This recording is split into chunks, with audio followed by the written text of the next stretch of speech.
its sixth nomination hearing of the 117th Congress as we continue to process the Biden administration's nominees. We have before the committee this morning 6 nominees. Welcome to all. Tiffany Cunningham, nominated to the Federal Circuit, will be on the first panel, and then the second panel includes Margaret Strickland, nominated to the U.S. District Court for the District of New Mexico, David Chipman, nominated to be Director of Bureau of Alcohol, Tobacco, Firearms, and Explosives, known as ATF, Jadu, nominated to head the U.S. Citizenship and Immigration Services, USCIS, Ann Milgram, nominated to be the Administrator of DEA, our Drug Enforcement Administration, Ken Polite, nominated to be the Assistant Attorney General for the Criminal Division. Before I introduce 2 of these nominees, I want to say a word about the nominations process. I want to thank the White House for sending us nominees with extraordinary experience and credentials for the positions to which they've been nominated. And I want to make sure that we understand we need to do our part here in the Judiciary Committee and in the United States Senate to make sure that we have Senate-confirmed leaders in the executive branch. Many of the positions that are being aspiring to be filled today by these nominees have been vacant for long periods of time. For example, former President Trump never nominated an administrator for the Drug Enforcement Administration. There hasn't been a Senate-confirmed head of that agency in 6 years, since 2015. The confirmation process not only serves to gauge a nominee's qualifications, but it's an important challenge to the Senate and to this committee to do their job. The prior administration relied heavily on acting officials, took the Senate out of the process. This administration is trying to bring the Senate back into its constitutional role. Turning to the nominees, I want to first introduce Tiffany Cunningham, nominated to the Federal Circuit. Ms. Cunningham was born in Detroit, Michigan.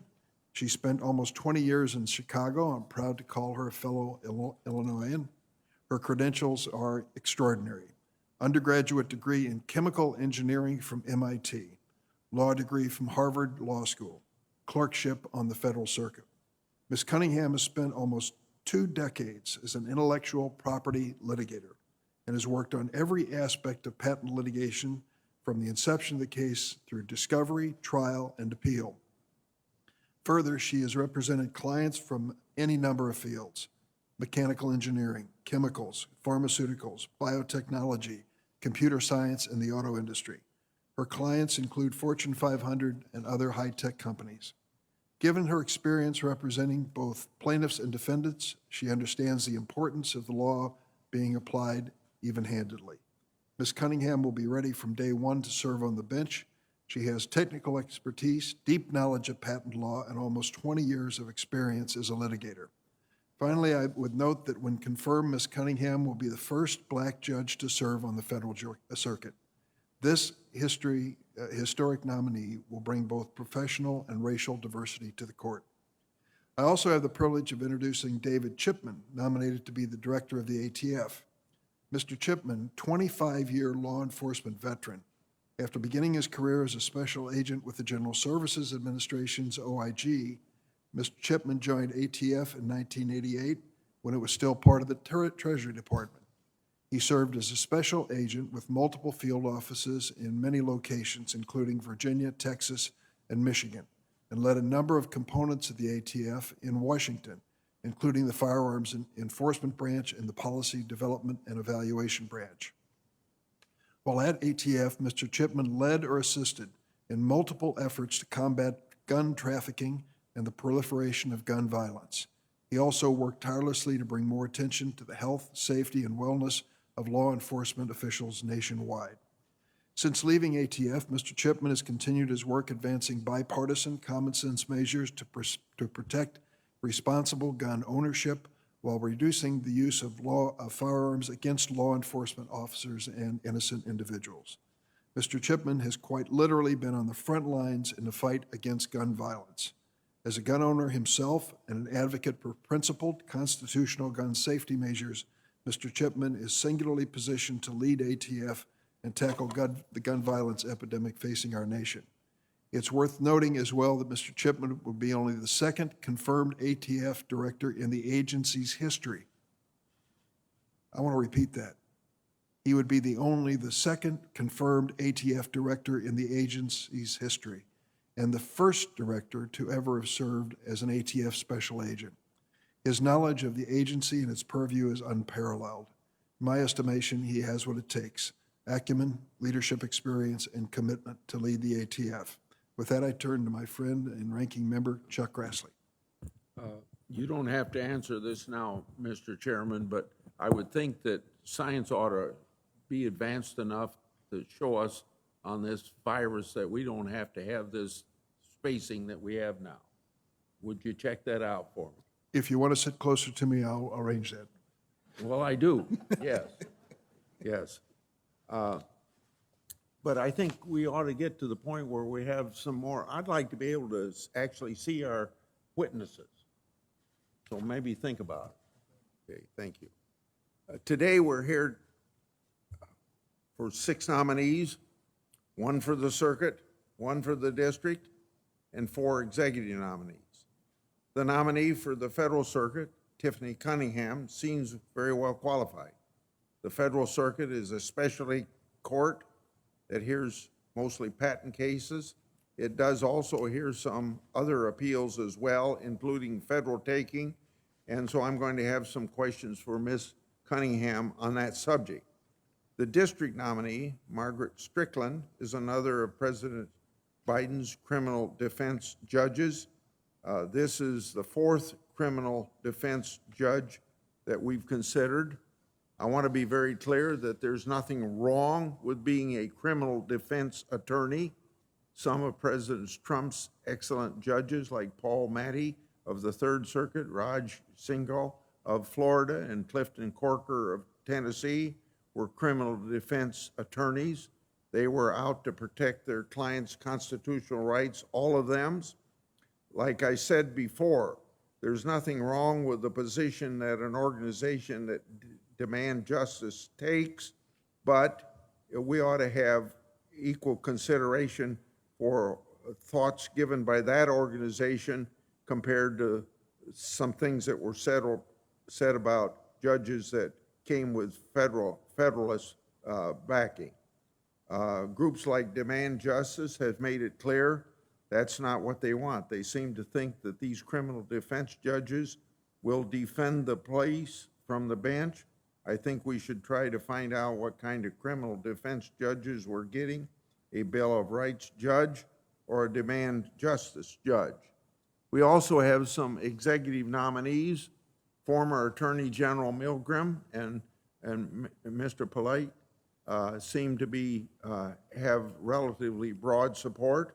Mr. Polite, in particular, has received strong letters of support from Republicans like Brian Benskowski and Alice Fisher, who aren't the usual suspects supporting Democrat nominees. That's pretty impressive. I have concerns regarding Ms. Jadot, a nominee to be director of USCIS. During her time as chief counsel for that organization, that agency, during the last several years of the Obama administration, the agency created various parole programs that are not consistent with the language or the intent of the Immigration and Nationality Act.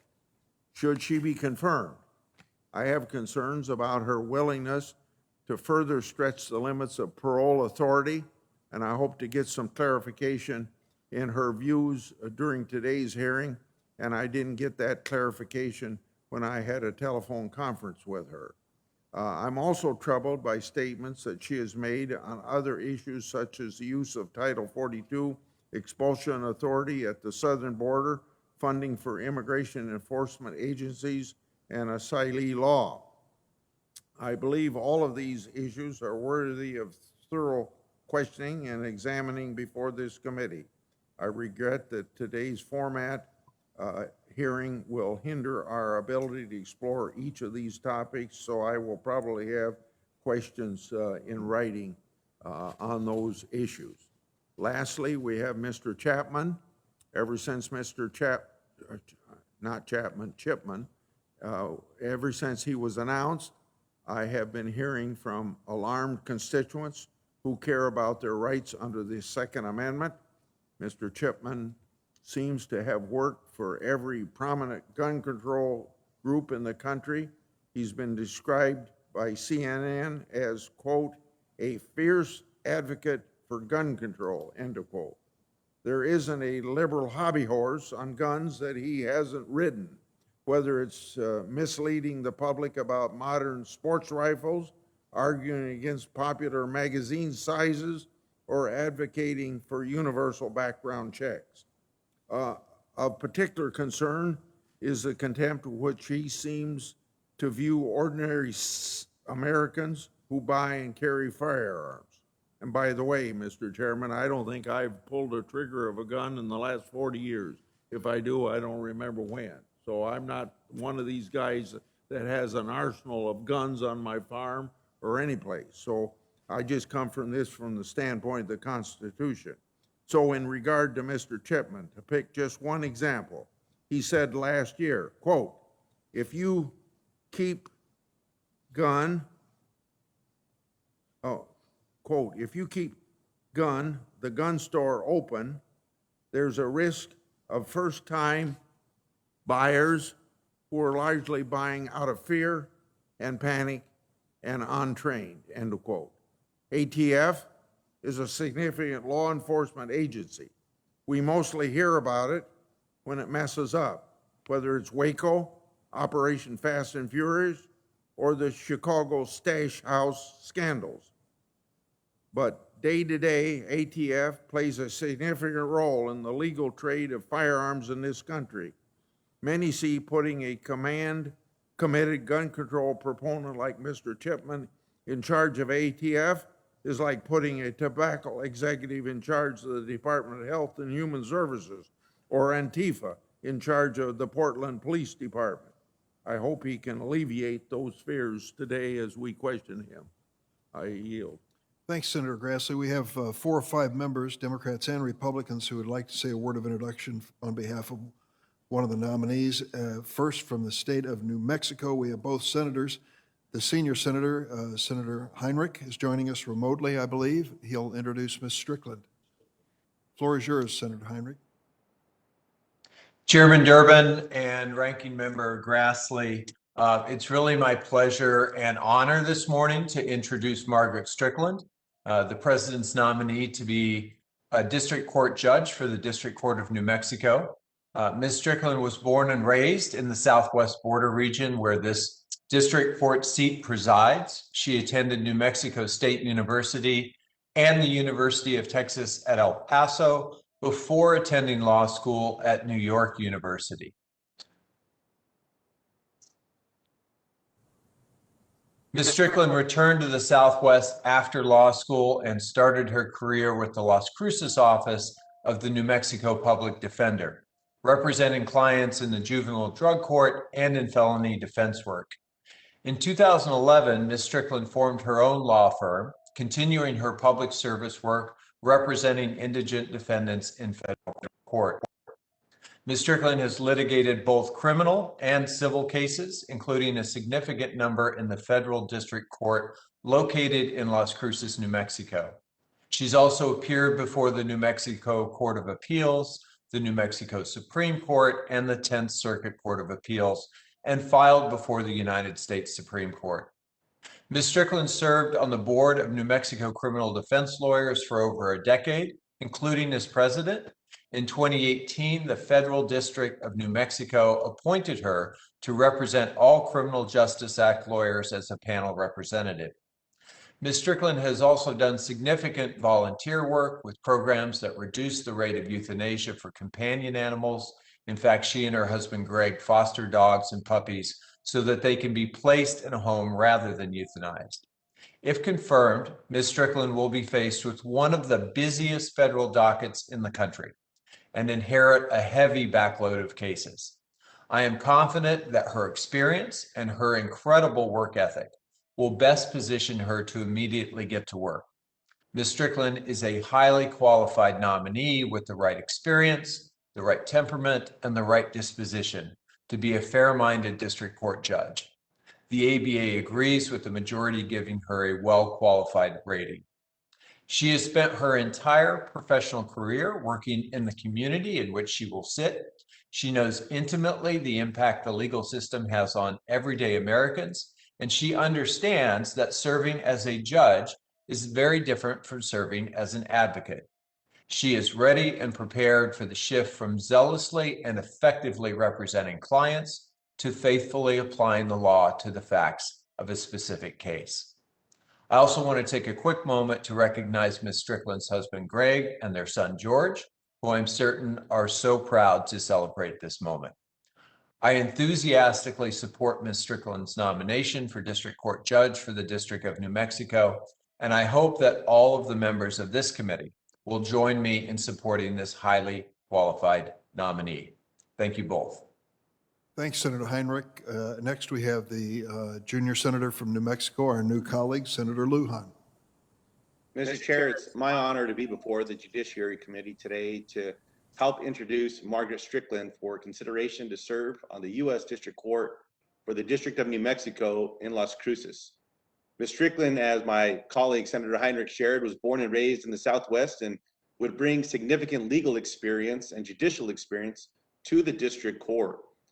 Ms. Strickland has spent the last 15 years practicing law in New Mexico, including before the New Mexico Court of Appeals, New Mexico Supreme Court, and the 10th Circuit Court of Appeals and the United States Supreme Court. As a former public defender, she would bring much needed professional diversity and perspective to our federal courts. Ms. Strickland has strong ties to the New Mexico legal community, including being elected by her peers to the Board of New Mexico Criminal Defense Lawyers, where she served for over a decade in different positions, including as president.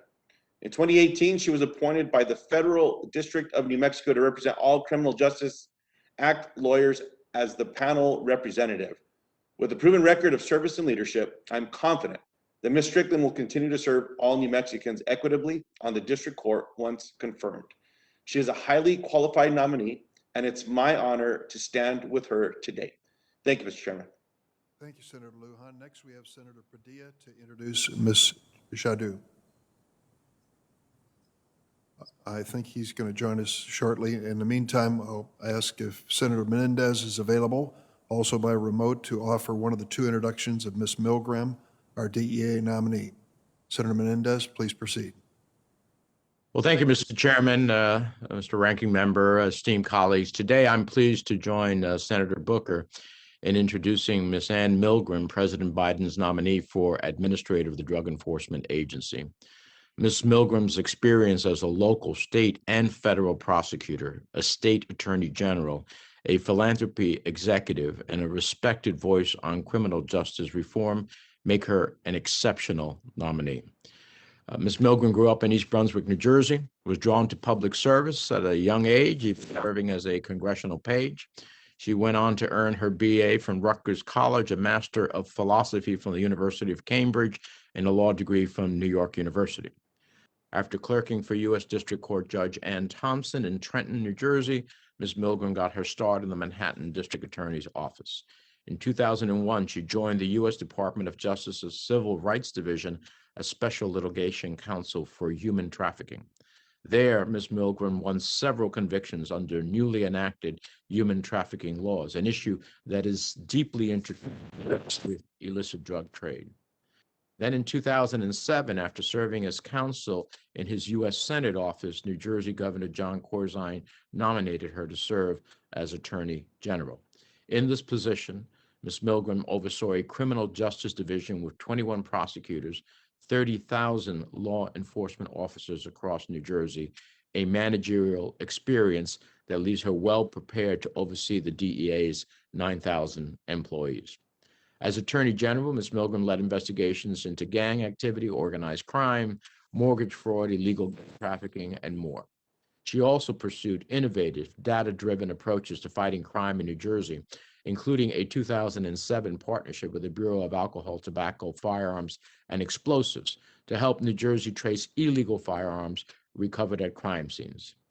Yet Ms. Milgram is best known for her groundworking reform policing in the city of Camden, then known as the most violent city in America, using analytics and crime data to create a more responsive police force Within 1 year, she helped achieve a 40% reduction in violent crime in Camden. In 2011, she founded the Criminal Justice Initiative at the Laura and John Arnold Foundation to continue her focus on leveraging technology to advance criminal justice reform. There, she developed a public safety risk assessment tool to provide judges with more holistic decision-making information and help invest over $55 million in efforts across the country to prevent violent crime and create a more humane criminal justice system. Today, she is a professor of practice and distinguished scholar in residence at New York University School of Law, where she launched the Criminal Justice Lab. My colleague Ann Milgram is uniquely positioned to lead the DEA and advance the Biden administration's effort to combat the opioid epidemic, stop the flow of dangerous substances like fentanyl into our country, and build safer communities. In my view, the DEA can only benefit from her vast experience, her eye for innovation, and her reputation for excellence. I urge her swift confirmation. Thank you, Mr. Chairman. Thanks, Senator Menendez. Senator Booker, you're now recognized. Thank you very much. Mr. Chairman, there are a privilege senators get to introduce someone from their state, but this is a deeper privilege that some of my colleagues have had, is I get to introduce somebody from my state who I have known for almost 30 years. About 29 years ago, I met Ann Milgram and by the way, I'm not under oath, so I will say 29 years ago, I was 21 and she was 5. And I met her when we were both finalists in New Jersey to go on go on to the final round to be Rhodes Scholar candidates. I have since got to know a lot of the people that interviewed us that day, and they made it clear to me that she was the outstanding standout of the duo that would go on to the final round. Ann made an impression on me on that day back in 1992 that I will never forget, and I tracked her career since then. It was 15 years ago that she and I both landed in important positions in our state. I was the mayor of the state's largest city, and she was the attorney general for the state of New Jersey. Newark was in crisis. We had spiking violent crime. The drug crisis in our city was palpable. Residents were afraid. And the biggest issue people talked about in our public polling was the crisis of crime. What we got in Ann Milgram was, for our city, a champion, someone that had a depth of knowledge about the issues from her being a prosecutor, an advocate for civil rights, and she became, for the state of New Jersey, a nationally known pioneer in public safety. My colleague, Senator Menendez, has already mentioned the statistical data that supports the simple truth. She helped to drive down crime to historic lows in places all over the state of New Jersey. For me, she was an extraordinary partner who had a holistic understanding of what real public safety is. It is not a police officer on every corner. It is this understanding that these issues go deeper, that there is an intrinsic tie between public safety and ideals of justice, transparency, and accountability. Her success as an attorney general led to her continuing that pathway of being a pioneer. She went to work with the Arnold Foundation and helped to further advance ideals of reform in how we address safety and security in our communities. She has now become one of the preeminent experts on the very issues she would be dealing with should she be confirmed. She is someone that gives me hope about our country, that we cannot be chained to the drug war policies of the past, but find ways that actually produced evidence-based results. I am so confident in her leadership, not just because of the pattern of her career of success after success, successful innovation after pioneering triumph, but I know her as a person. I know her character. I know her core. She is an extraordinary American. She is a celebrated leader in the state of New Jersey, and I am confident for our country in this time when we are still dealing with the travesties of a failed war on drugs, that she will do for this country what she did for cities like Camden and Newark, deliver public safety and a deeper, more meaningful justice for all. Thank you. Thank you, Senator Booker, for that inspiring statement. Finally, before we return to Senator Padilla, one of our colleagues from the great state of Louisiana is going to introduce Mr. Polite. I understand Senator Cassidy may be joining us by remote. I hope so. Senator, You should be seeing me, Mr. Chair. I hope Do you have so. me? You can Do you have proceed, me? and I think we will find you. There you I are. should be on. There you are. Do you got me? Yes. Please proceed. Gotcha. Thank you. Thank you, Chairman Durbin and Ranking Member Grassley. It is a privilege to introduce New Orleans native and former U.S. Attorney for the Eastern District of Louisiana, Kenneth Polite. He is the nominee for the Assistant Attorney General for the Criminal Division in the Department of Justice. Mr. Polite has succeeded with his intelligence, hard work, and support from his family.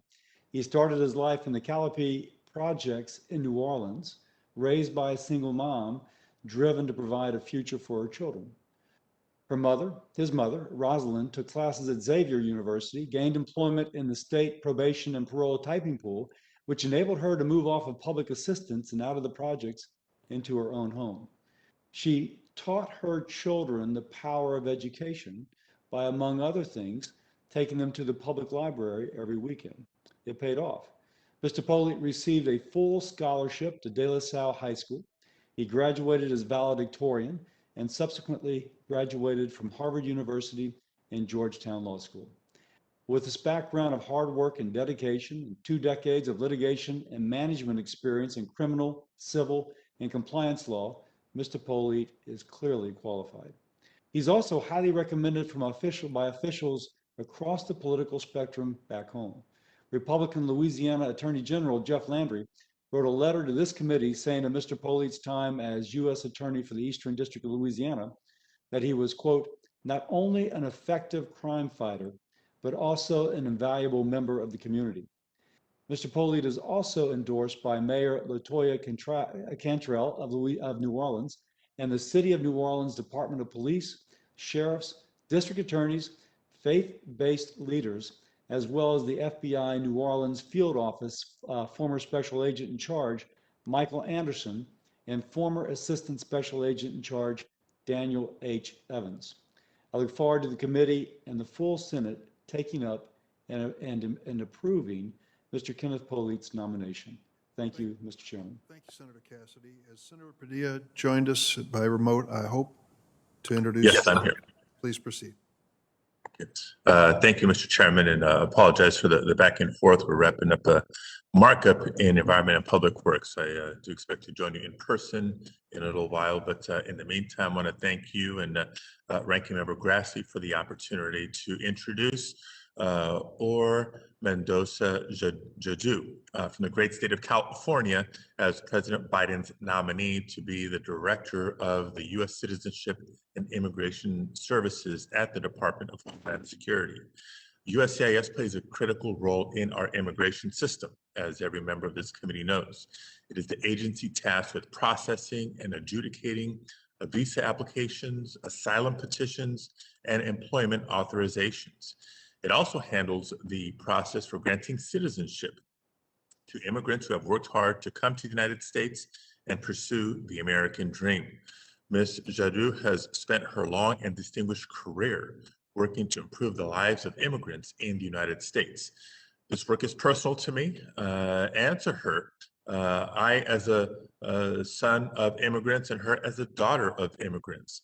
Her mother was from Mexico and her father was from Iraq. Ms. Jadu grew up in the California border community of Chula Vista, which is just 7 miles north of the Mexican border. She knows firsthand what it means to be from an immigrant family and how much immigrants contribute to the diversity of our country and to the fabric of our communities, and of course, to our economy. I believe Ms. Jadu is uniquely qualified to serve as Director of USCIS at this critical time.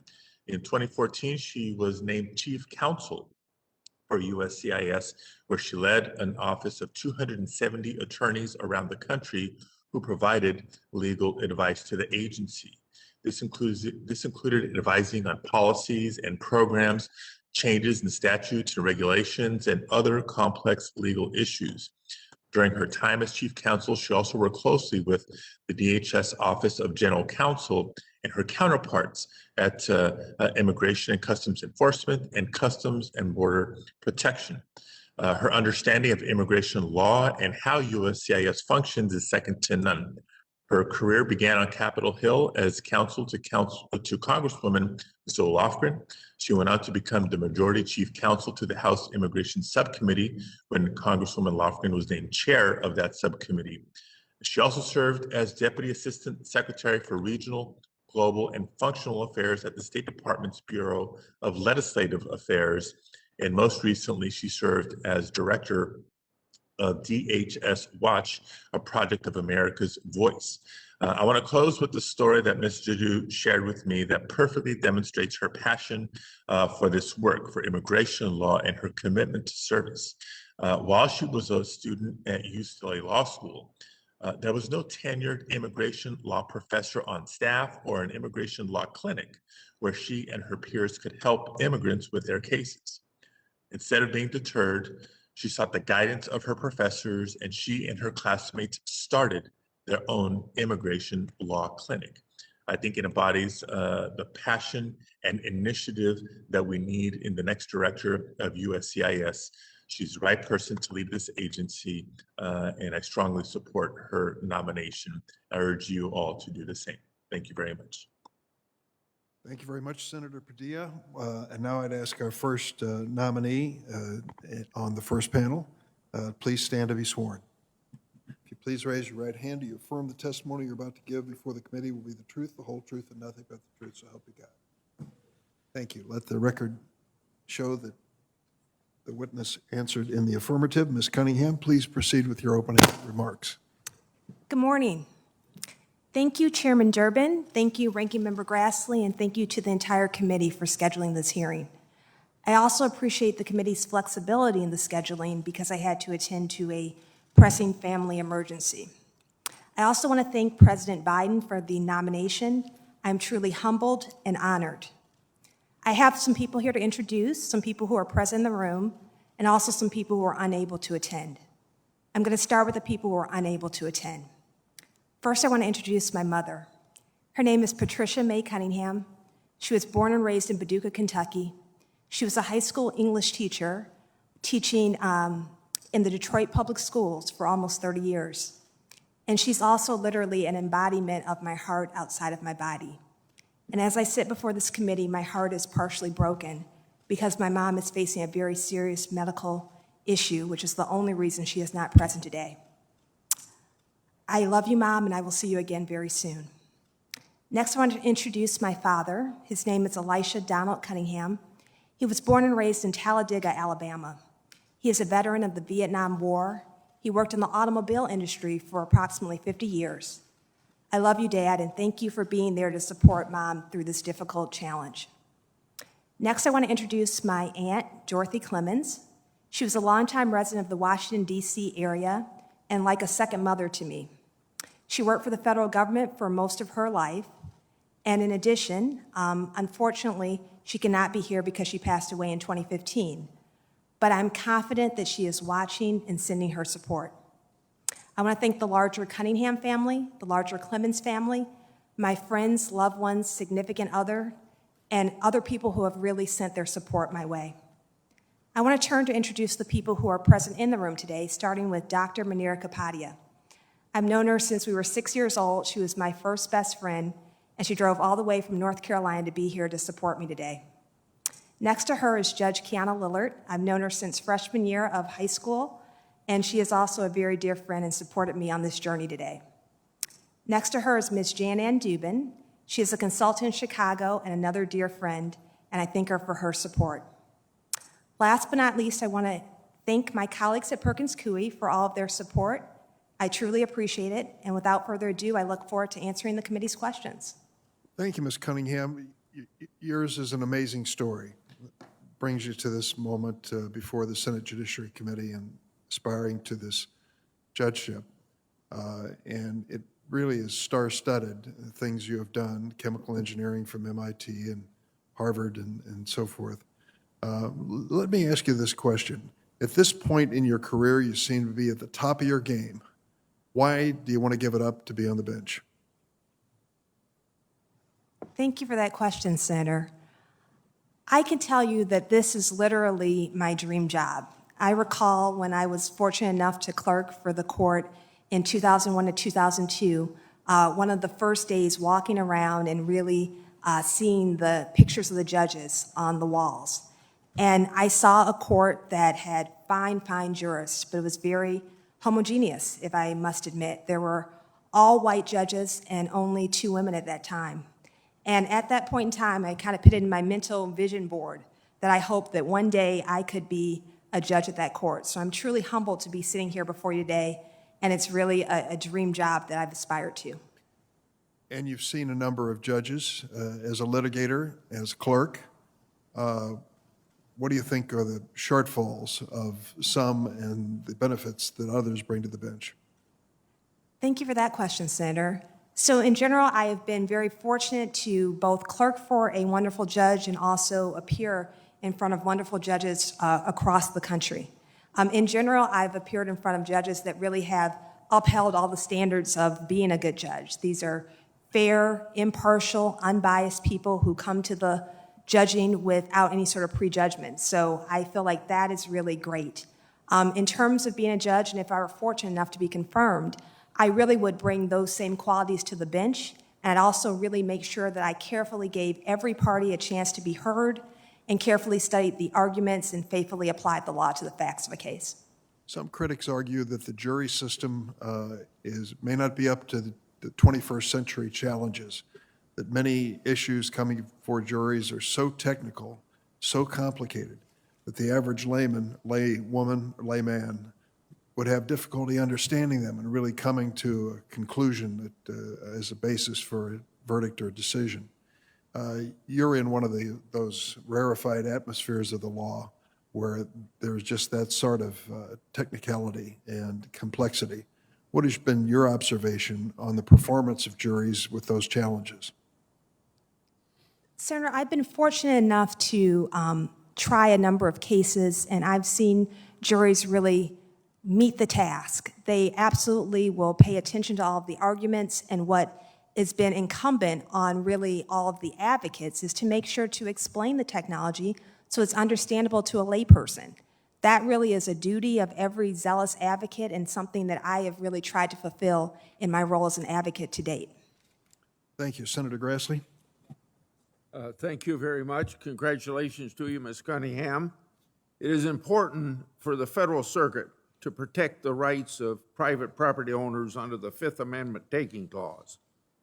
I'm going to give you some facts. At the Supreme Court, taking clause relief was granted to 35% of private property owners between 1979 and 2015, where in state and federal courts, excluding the Federal Circuit, the success rate of regulatory takings claims from that same period of time was 9 9/10%. Lastly, Justice Thomas has cited data showing that only 1 6/10% of the taking claims under Lucas were successful from 92 to 2017 in the federal circuits where you will be sitting. These aren't exactly apple to apples comparisons, but there is a trend there. So, do you think it's a problem that the takings claims seem to be far less successful in the federal circuit than in other tribunals, and what do you think accounts for the difference? Thank you, Senator, for that question. In general, I think that while I've told you already, I've been a patent litigator for the last 20 years and have not actually litigated any takings cases. What I can tell you is that if I were fortunate enough to be confirmed, I would take that area very seriously, no pun intended, and would also be sure to faithfully apply the law to the facts of any case before me. In terms of the statistics, I believe that the court faithfully tries to apply the law to the facts of a case, so I think it really depends very much on the facts of each case that comes before the court. If you'll do no more for me than just take that into consideration, that we seem to get less relief under the taking constitutional rights than in the federal circuit than we do at other tribunals, I would consider that quite an accomplishment today. In the wake of the T.C. Heartland, what do you see as the role of the federal circuit in enforcing proper venue in patent cases? Thank you for that question, Senator. T.C. Heartland, obviously the venue case that came down, has led to cases being filed in different jurisdictions and potentially a shift of some of the cases from some of the jurisdictions where they were filed previously. In general, I feel like the federal circuit will, of course, and I recognize that if are fortunate enough to be confirmed, would be bound by all Supreme Court precedent, including that case, and I would faithfully apply that case to any of the issues that came before me. Okay. My last question, as a general matter, do you think it's appropriate for district judges to actively create favorable patent venues in their courts? Thank you for that question, Senator.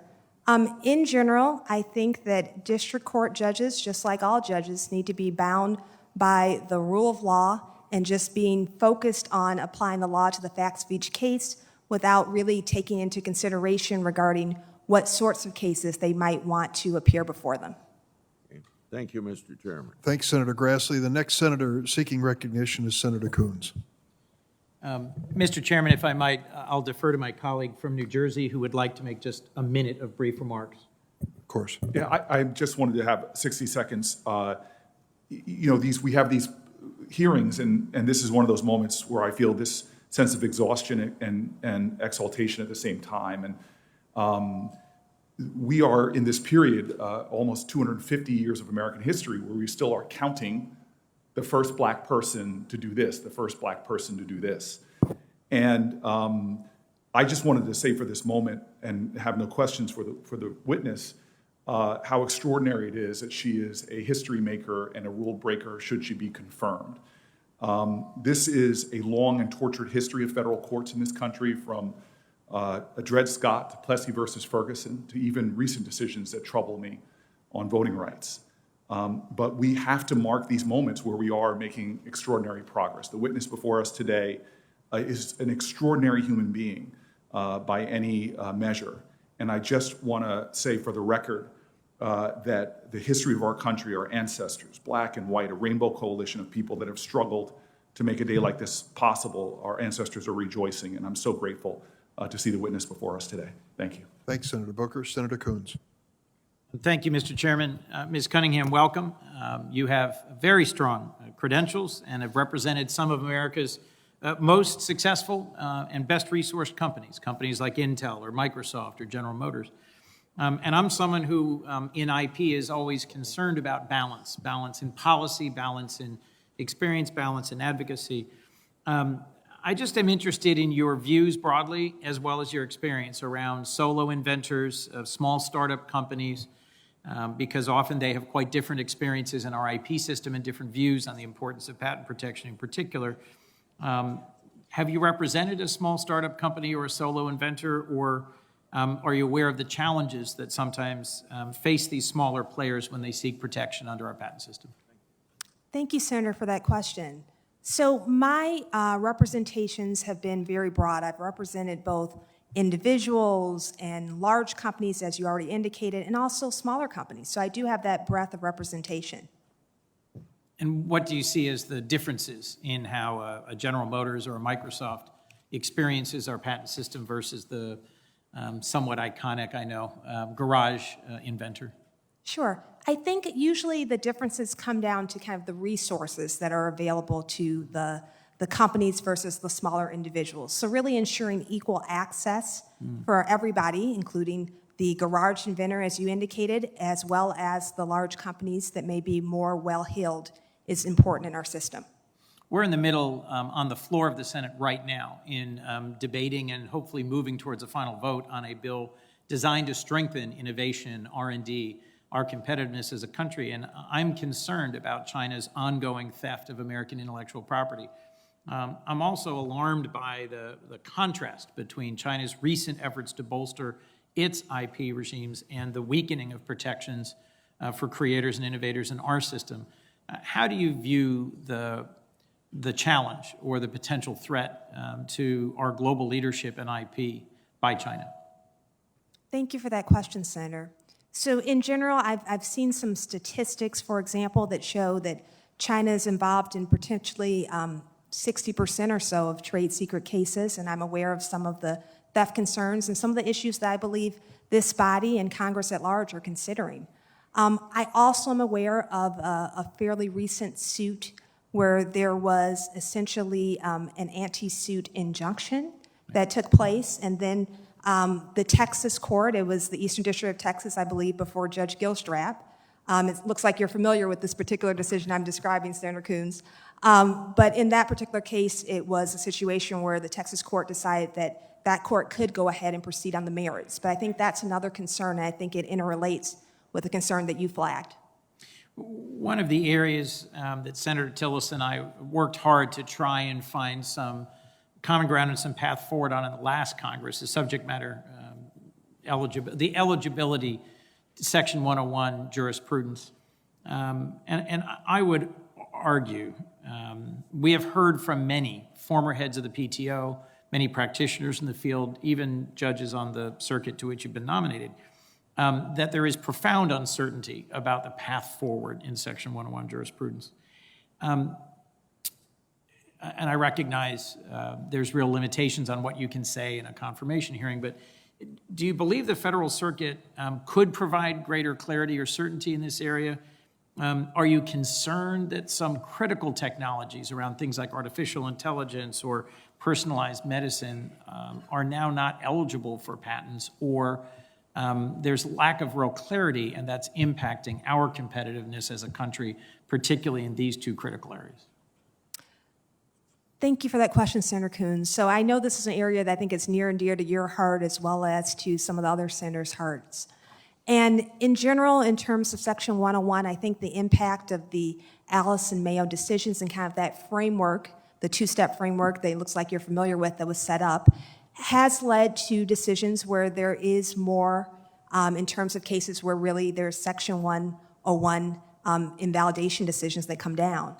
It comes down in a variety of areas, as you indicated. Because some of these cases may likely come before me, I can't speak to it because I completely understand my duty to not prejudge any matters. Understood. But I do recognize that this is an important area, an area that deserves attention, and an area that the Supreme Court is considering taking up a cert petition on as well. Last question, if I could. A decade ago, we passed and the President signed into law the American Invents Act. One of its core goals was increased efficiency and the improvement of patent quality and the reduction of duplicative litigation. A decade later, is it your impression that that goal's been achieved or not? And what, if anything, has surprised you about the implementation or interpretation or real-world impacts of that legislation? Thank you, Senator, for that question. So in general, as you indicated, that legislation was passed in 2011, and it really has led to a number of, especially IPR petitions, have really been a boon effort, and I think that has led to more people really seeking from the PTO sort of the invalidity decisions that they may want to try to get in place, or at least challenging the validity of a patent before the PTO as opposed to strictly before the district courts. I feel like it has led to some decrease in filings, at least in terms of dealing with some issues in terms of invalidity before the district courts. Again, I feel like as a nominee, I can't speak to exactly where all of these things would go because various issues, of course, come before the Federal Circuit. But I do recognize that the AIA has had a huge impact and was really the biggest sea change since the 1952 Patent Act. Well, I appreciate, I'm glad that you have been nominated by our president, and I look forward to supporting you and appreciate your answers to my questions, constrained as they are by the context in which you appear, and look forward to your service on the Federal Circuit. Thank you, Ms. Cunningham. Thank you. Thank you, Senator Coons. Senator Hirono was hoping to be here, but apparently she hasn't made it yet, I'm sorry to say. I want to thank Ms. Cunningham for her testimony, and I also want to say, reminiscent of what has been said by Senator Booker, when you're in the category of a first, you have to be the best. And I believe President Biden has found in your nomination that kind of quality. We thank you. You may be receiving written questions following the hearing from senators, which we hope you will diligently respond to as quickly as possible. Ms. Cunningham, thank you for your testimony today. Thank you. With that, we move to our second panel, and I ask for everyone's patience while we finalize the setup for 5 nominees. It'll take a minute or two to put the name tags and seats in position.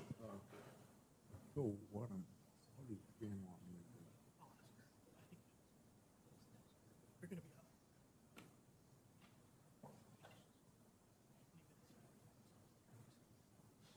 Be members of. They've already been. Oh, they have. Oh, then I think I'll stay. But you can ask her. Hey, I was just thinking when I asked you, do we have to be socially distant?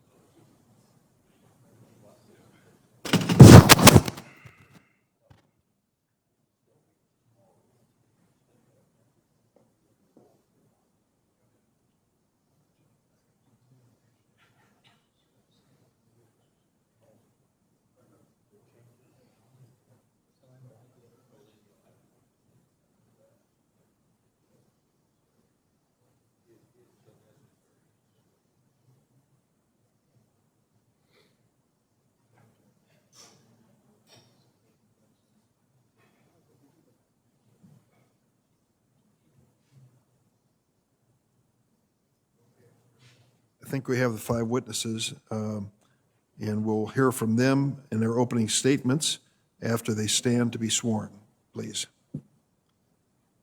Do you swear or affirm the testimony you're about to give before the committee be the truth, the whole truth, and nothing but the truth, so help you God? The record again reflect that the panel has in its entirety answered in the affirmative. I think Ms. Strickland, you are the first to proceed with an opening statement. Please. Thank you. First, I want to say thank you, Senator Durbin and Ranking Member Grassley, for setting this hearing. I want to thank President Biden for the honor of this nomination. I want to thank my home state senators, Senator Heinrich and Lujan, for their support, their recommendation, and their kind opening statements on my behalf. I would like to acknowledge my parents, who I know are watching this back home in New Mexico, my husband, who was able to come to this hearing today to support me, and his parents, my in-laws, who are watching our son at home so that my husband could be here at the hearing today. I want to also thank my law partner for all of her support during this process, and all of the committee members for your time. And with that, I'll be glad to answer all of your questions. Thank you very much. I believe, Mr. Chipman, you are next and may proceed with your opening remarks. Good morning, Chairman Durbin, Ranking Member Grassley, members of the committee. Thank you, Senator Durbin, for your generous introduction earlier. I'm honored to be here today and grateful to President Biden for nominating me to the position of Director of the Bureau of Alcohol, Tobacco, Firearms, and Explosives. I thank my wife, Tara, who is here with me and my family, including my children, Carson and Allison, for all their love and support. ATF's mission is critical to our nation's public safety. If confirmed, I will proudly lead the Bureau and serve once again alongside its dedicated and talented agents, investigators, and professional staff as they work every day to keep our communities safe from criminal shootings and other violent crime, firearms trafficking, bombings, arson, and more. When I first joined ATF in 1988 at the age of 22, I swore an oath to defend my country, uphold our Constitution, and protect the American public. During 25 years of public service until my retirement as a special agent in 2012, I honored that oath every day. I know the danger that agents face in the field to ensure public safety and bring criminals to justice. As a young agent, I was a certified explosives specialist on the National Response Team and a tactical operator on the Special Response Team, ATF's version of SWAT. I understand the physical and emotional stress that agents are under, particularly when working on crimes involving mass casualties and destruction. I was an investigative first responder to the 1993 bombing of the World Trade Center in New York and the 1995 bombing of the federal building in Oklahoma City. I have felt the pride that ATF agents experience when they prevent gun violence or apprehend criminals who violate our nation's gun laws. I disrupted firearms trafficking organizations that funneled hundreds of firearms along the iron pipeline from Tidewater, Virginia to New York, and I arrested a straw purchaser who bought a handgun that a child used to shoot a cop. The leadership positions I held at ATF grounded me in what it will take to improve Bureau operations and morale. I've supervised agents in the field multiple times. I used that experience to develop new approaches to combat homicides committed with firearms impacting communities across the United States. While at ATF headquarters during the Bush administration, I was responsible for all ATF field policies and procedures. I later oversaw all firearms programs and foreign offices for the entire Bureau. I launched the Violent Crime Impact Team program, credited with preventing gun homicides in 15 targeted cities. During my last several years at ATF, I had fiscal responsibilities. I oversaw large budgets, including the $50 million field operational budget, ATF's $80 million spectrum relocation program, and the $60 million assets forfeiture program. These experiences, hard won over the course of decades, will serve as my guide if I'm confirmed to lead the ATF. The Bureau has excelled at investigating crimes since the days of Elliot Ness. My leadership mission will be to sharpen ATF's focus while striving to prevent more violent crimes from occurring in the first place. I look forward to answering your questions today, and thank you. Thank you, Mr. Chipman. Ms. Jadot, please proceed.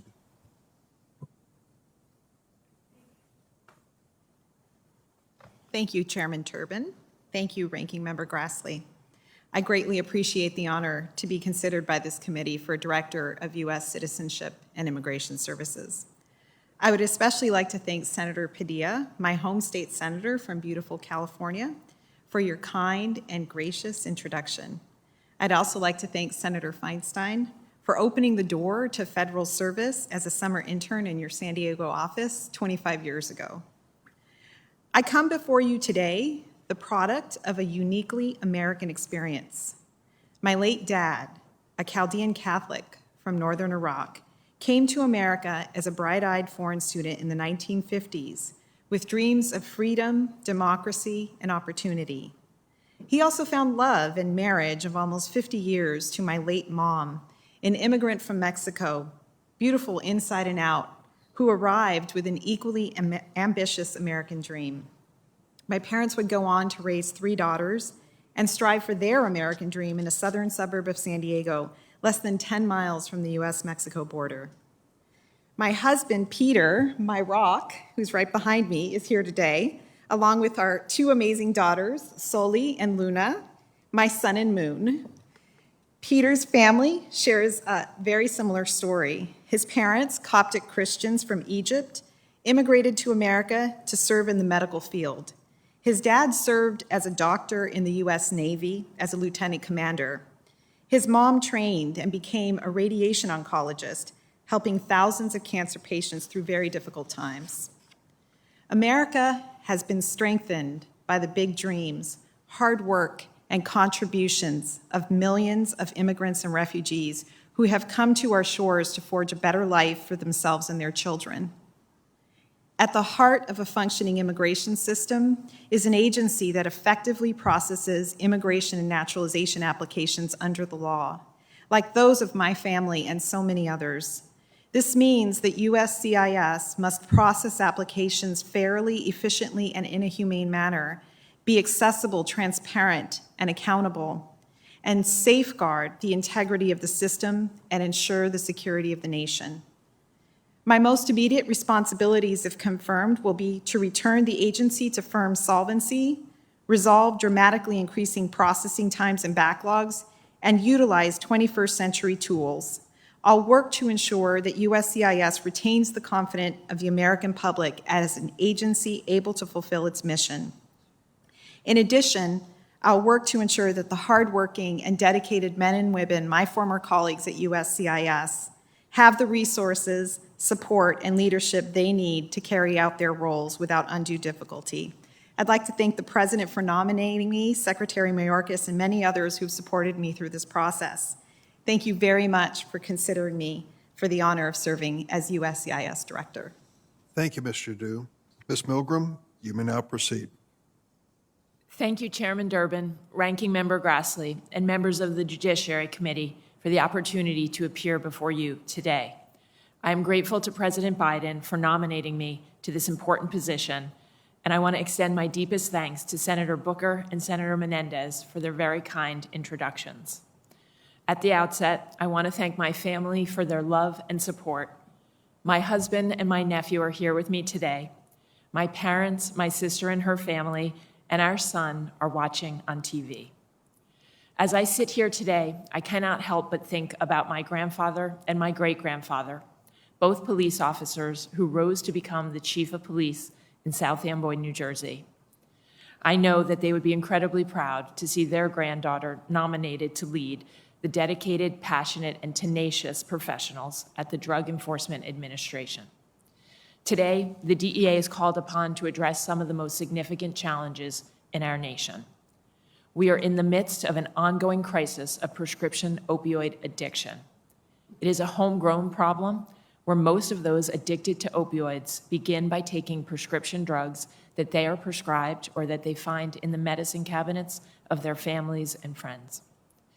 The prescription opioid crisis has now transformed into a national epidemic that is driven by the distribution of illicit fentanyl, which is senselessly costing hundreds of thousands of American lives. There are sophisticated international drug trafficking organizations that are brazenly distributing highly addictive drugs in our communities, accompanied by waves of senseless violence. And Americans in the grips of addiction are far too often unable to get the necessary treatment and support that they need. We need to confront these challenges head on, and I intend to do that. I also recognize that members of this committee and across Congress have spent countless hours working on solutions. And if I am confirmed, I look forward to collaborating with you to ensure that we make tangible, sustained, and measurable progress. My experience vigorously enforcing the law, both public safety and public health, will serve me well in this role. I have been an assistant district attorney in the Manhattan DA's office, a federal prosecutor, and the state attorney general for New Jersey, where I led the 9,000-person Department of Law and Public Safety. As attorney general, I also oversaw the police department in Camden, New Jersey, which was then one of the most dangerous cities in America. Today, it is not. We worked tirelessly in partnership with the DEA and with other law enforcement agencies to reduce violence in Camden and to improve community relationships. And as a result, violence dropped by more than 40% in 1 year. Today, Camden is at historically low rates of crime and violence. If I am confirmed, I will bring this results-oriented focus in leading the professionals at the DEA as they carry out their vital mission to make our communities safer and healthier. I'm grateful for the opportunity to answer your questions. Thank you. Thank you, Ms. Milgram. Mr. Pleat? Chairman Durbin, Ranking Member Grassley, members of the committee, thank you for today's hearing. I offer particular thanks to Senator Cassidy for his kind introduction and to both Senators Cassidy and Kennedy for their courtesies throughout this nomination process. Thank you both for your service to our nation and to the great state of Louisiana. I am grateful to President Biden for nominating me to serve in this important role at this important time. My wife, partner, and advocate, Dr. Florencia Greer-Polite, is here with me today, along with our wonderful daughters, Gabrielle and Lena. Watching from afar are my mother, Rosalind, my father, Kenneth Sr., my supportive in-laws, Gloria and Theodore, my siblings, Damian, Terrell, and Katrina, and scores of other friends, colleagues, and family members. Senators, I come from humble beginnings, the oldest child born to teenage parents in New Orleans. Raised in some of the city's most poverty-stricken areas, including the Callio Project in the lower Ninth Ward, my life was nonetheless rich with my family's love, and most importantly, my mother's sacrifice, investment, and commitment to my education. From Harvard University and Georgetown Law to a Third Circuit clerkship with my mentor, Judge Tom Ambrose, to prestigious law firms, in courtrooms, in boardrooms, to today's hearing and beyond, I am always representing and always reaching back to the community that helped shape me into a servant leader. I hail from a family of public servants. My mother recently retired after 34 years of service in the U.S. Department of Housing and Urban Development. My father was a 37-year veteran of the New Orleans Police Department. My brother Damien is a captain in the Army Reserves and a detective with the Houston Police Department. Yet despite our connections to law enforcement, our family, like many Americans, has felt the pain of losing a loved one, my brother, to street violence. I carry his memory with me every day. I bring a wide-ranging legal perspective to this role, having served as the United States Attorney in the Eastern District of Louisiana, as well as an assistant U.S. Attorney in the Southern District of New York, as well as a defense attorney with law firms in New York, New Orleans, and in Philadelphia. I also bring the unique insight that comes with serving as a chief compliance officer for a Fortune 500 company. If confirmed, I look forward to leading and working alongside the tremendous public servants in the criminal division. Its work, which includes combating cyber threats, COVID relief fraud, and exploitation of our nation's most vulnerable populations, is more essential than ever. Moreover, it requires even greater collaboration with U.S. attorneys' offices and federal, state, local, tribal, territorial, and international law enforcement partners. I look forward to answering your questions. Thank you. Thank you, Mr. Polite. What an amazing array in this panel of talent and experience, and we thank you, each and every one of you, for your willingness to engage in public service. We have questions to ask. With this panel, I wish I could ask each of you 5 minutes of questions, but you'll be spared from that ordeal, and we'll try to keep this as condensed as possible. But I do want to start with Mr. Chipman. Mr. Chipman, first, thank you for serving in law enforcement and risking your life for this nation. We cannot ever thank you enough, and your family for standing by you in this commitment. Buckle your seatbelt. You want to be ahead of the ATF? Hang on tight. They're coming after you, buddy. They are creating some fictional stories about your life and your experience, and you're going to have to try to weather this storm. It's going to be rough from time to time, but I want to give you an opening opportunity. It seems that some on the political fringe are willing to say whatever it takes to try to sink your nomination. That includes peddling baseless claims about your work as an ATF special agent in Waco, Texas, and statements that you made regarding attacks on a helicopter supporting ATF operations in Waco. I also understand they've gone so far as to Photoshop your face on somebody else's body to try to establish that you were in Waco or in some other place when you weren't. So now's your chance to at least open up by telling us the facts. Would you comment on your role at Waco, the purported photograph, and the statements you made regarding the helicopter attack?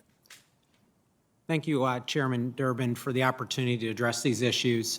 First, I was directed to report to Waco in May of 1993. That was in the month after the events at Waco had concluded.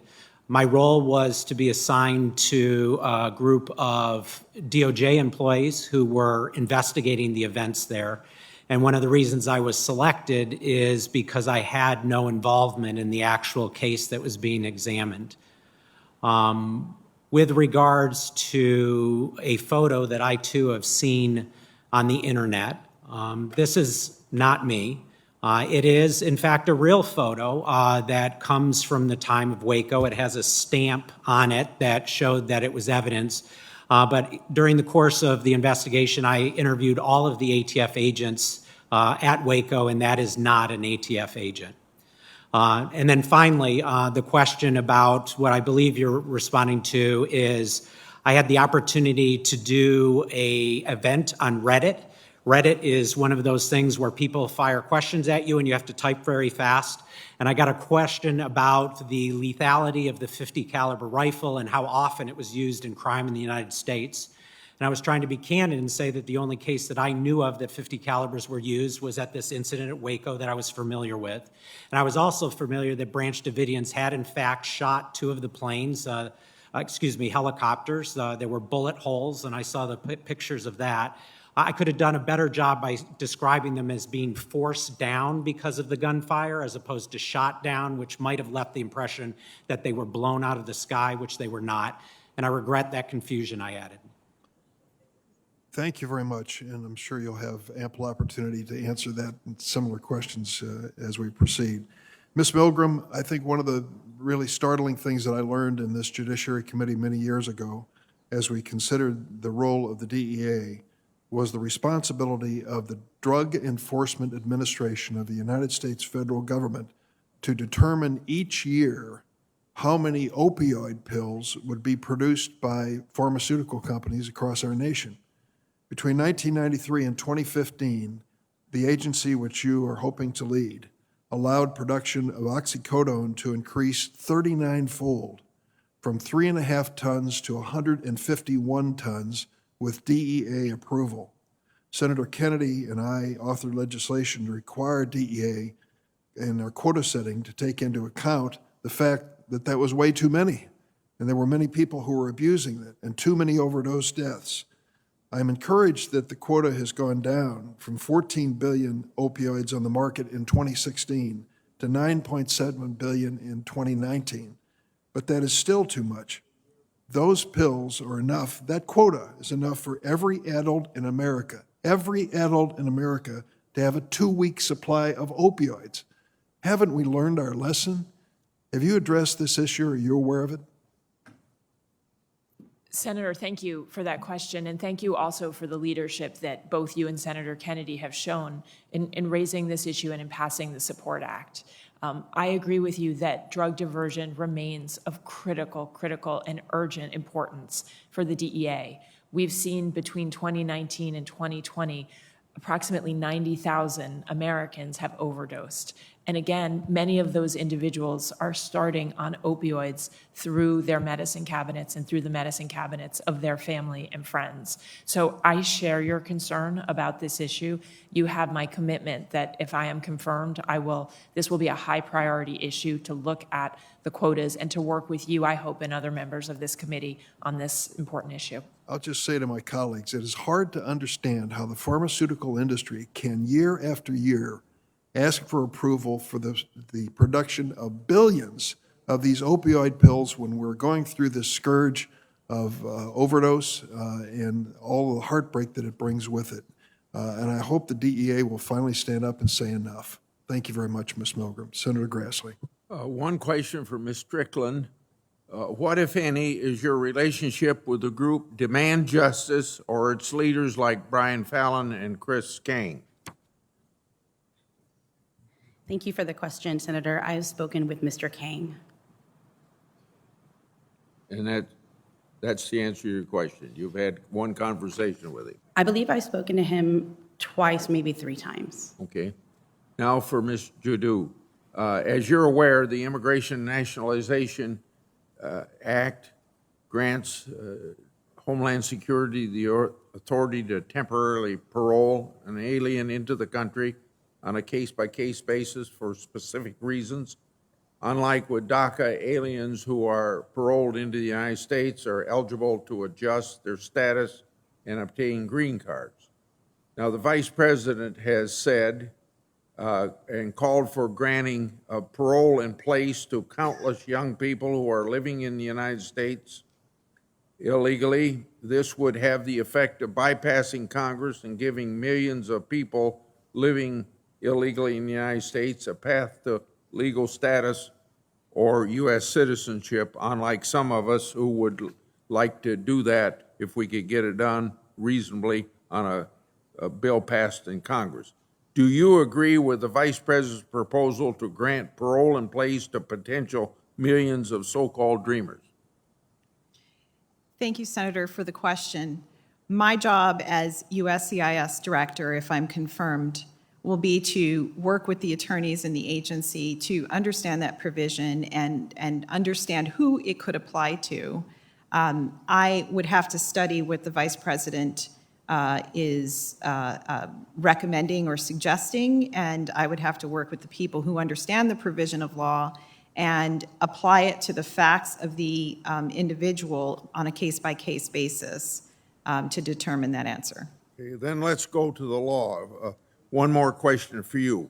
How is letting an entire class of people receive parole consistent with an immigration law's clear language that parole should only be on a case-by-case basis for specific reasons? Thank you, Senator. One of the things that USCIS does as it adjudicates on a case-by-case basis. Individuals must submit a form that is the general access that people have to any sort of request made before the agency. They must provide quite a bit of information about themselves before they can even be considered, and many background checks are done on each individual case, and an adjudicator says yes, no, may request additional information, and that's how an adjudication is done. Mr. Chipman, on March 25th this year, Senator Johnson and I wrote to ATF asking for records relating to the October 2018 Hunter Biden firearm incident. In response to my letter, ATF has refused to provide any records, citing the Freedom of Information Act, which is totally irrelevant to ATF's responsibility to comply with legitimate congressional oversight requests. Congress isn't subject to FOIA restrictions, and ATF's use of the law as a shield is incompetent. If confirmed, what steps will you take to produce records to this committee relating to Hunter Biden's October 2018 firearm incident? Senator Grassley, thank you for asking me this question. If I am confirmed as ATF Director, I will abide by all ATF policies and DOJ policies to ensure that you receive the records that you require.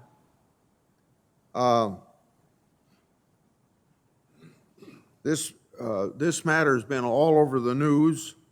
What else do you need to learn before you can make a decision to do what I ask you to do? Senator, I am familiar with what I've seen in the news, but I think if I'm confirmed as ATF Director, it'll be my responsibility to respond based on the facts, and I'm sure that there would be more facts available to me if I am confirmed.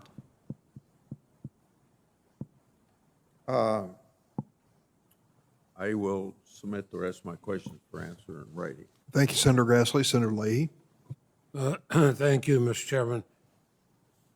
Mr. Chipman, as you know, the ATF's National Tracing Center in West Virginia is our country's only crime gun tracing facility. When a gun is found at a crime scene, law enforcement authorities want to find the gun's last known owner. They submit a trace request to the National Tracing Center. The National Tracing Center receives nearly 1,700 trace requests every day. Is on pace to receive 550,000 requests this year, is all a record high. Incredible amount of time-sensitive work for the NTC. Now, I know from my days in law enforcement how important it was to trace a gun found at a crime scene. It could be the key to solving the crime, preventing others. So I think most Americans would be shocked if they knew that this is the observed reality of crime gun tracing at ATF's National Tracing Center. Laws have been passed that forced you into that situation. Congress, at the behest, I think, of some in the gun lobby, prohibited the ATF from electronically searching gun sales records currently in its position. You have tens of millions of these records, many of them stored in metal shipping containers in the parking lot, some frayed, decay, barely legible. again, a number of us on this committee have served in law enforcement, and we know how important it is to be able to trace a gun. So if anything else you want to trace, we do it electronically, scan it. Any agency in the 21st century do that. But you are forced by the laws that we pass, foolish laws, to have this labor-intensive process, which, of course, hinders law enforcement all over the country.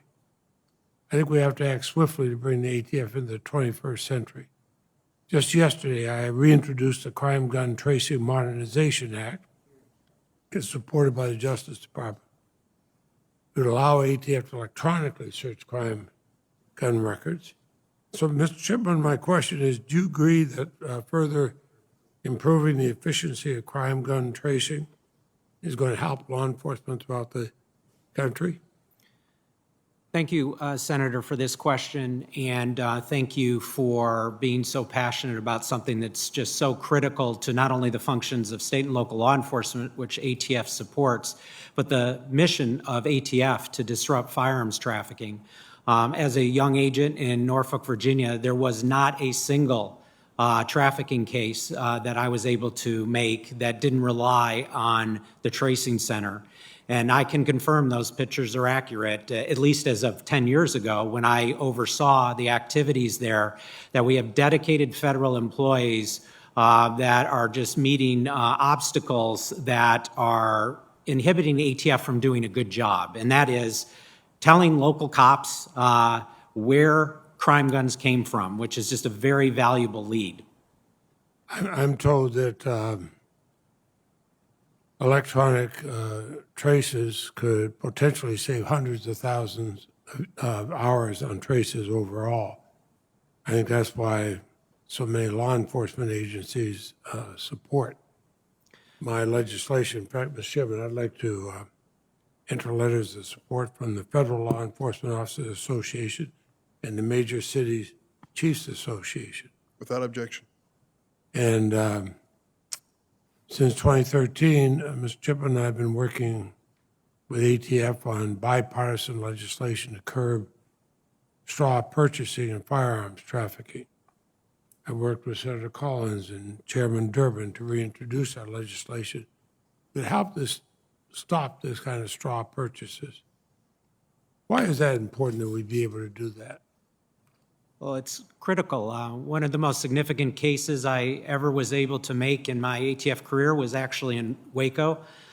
We had an officer shot by a juvenile, and I was able to trace the gun using the tracing center and was able to identify that an adult had straw purchased this gun for the child. You know, this is what places everyone in danger, and it's something we've known has occurred for a long time. And I think that working collaboratively with the licensees to teach them how to observe this criminal behavior and stop it, but also investigating these crimes is just absolutely essential. And I'll close with this. I'm a gun owner, but when I go to the gun store in Vermont, buy a gun, they say hi to me. I saw your cousin the other day. How are you doing? Oh, by the way, we have to do a background check on you. And I say, fine. I want it to be done for everybody. I don't want straw purchases. And most gun shop owners don't want some of these gun show things where they can have straw purchases. Thank you, Mr. Chairman. Thank you very much, Senator Cornyn. Mr. Chairman, before my 5 minutes starts, I'd like to just respectfully note my objection to 5 executive branch nominees here, all for very significant Senate-confirmed positions. And the chairman has given us these 5 nominees and 5 minutes to ask them questions. This is to me, it trivializes our constitutional responsibility of advice and consent. I don't think we have much choice but to proceed to try to ask what questions we can, but this is really a joke.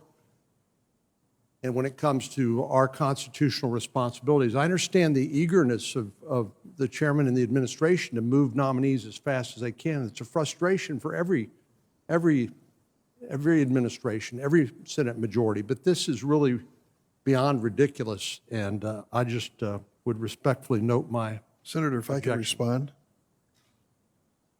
We're doing our best to move these nominees in a timely fashion. Well, this But is a drive-by hearing, But I would, is what this is. I would like to add for the record that many of the positions they are seeking were either left vacant or filled by temporary appointment under the previous administration. This administration is bringing the nominees for Senate confirmation.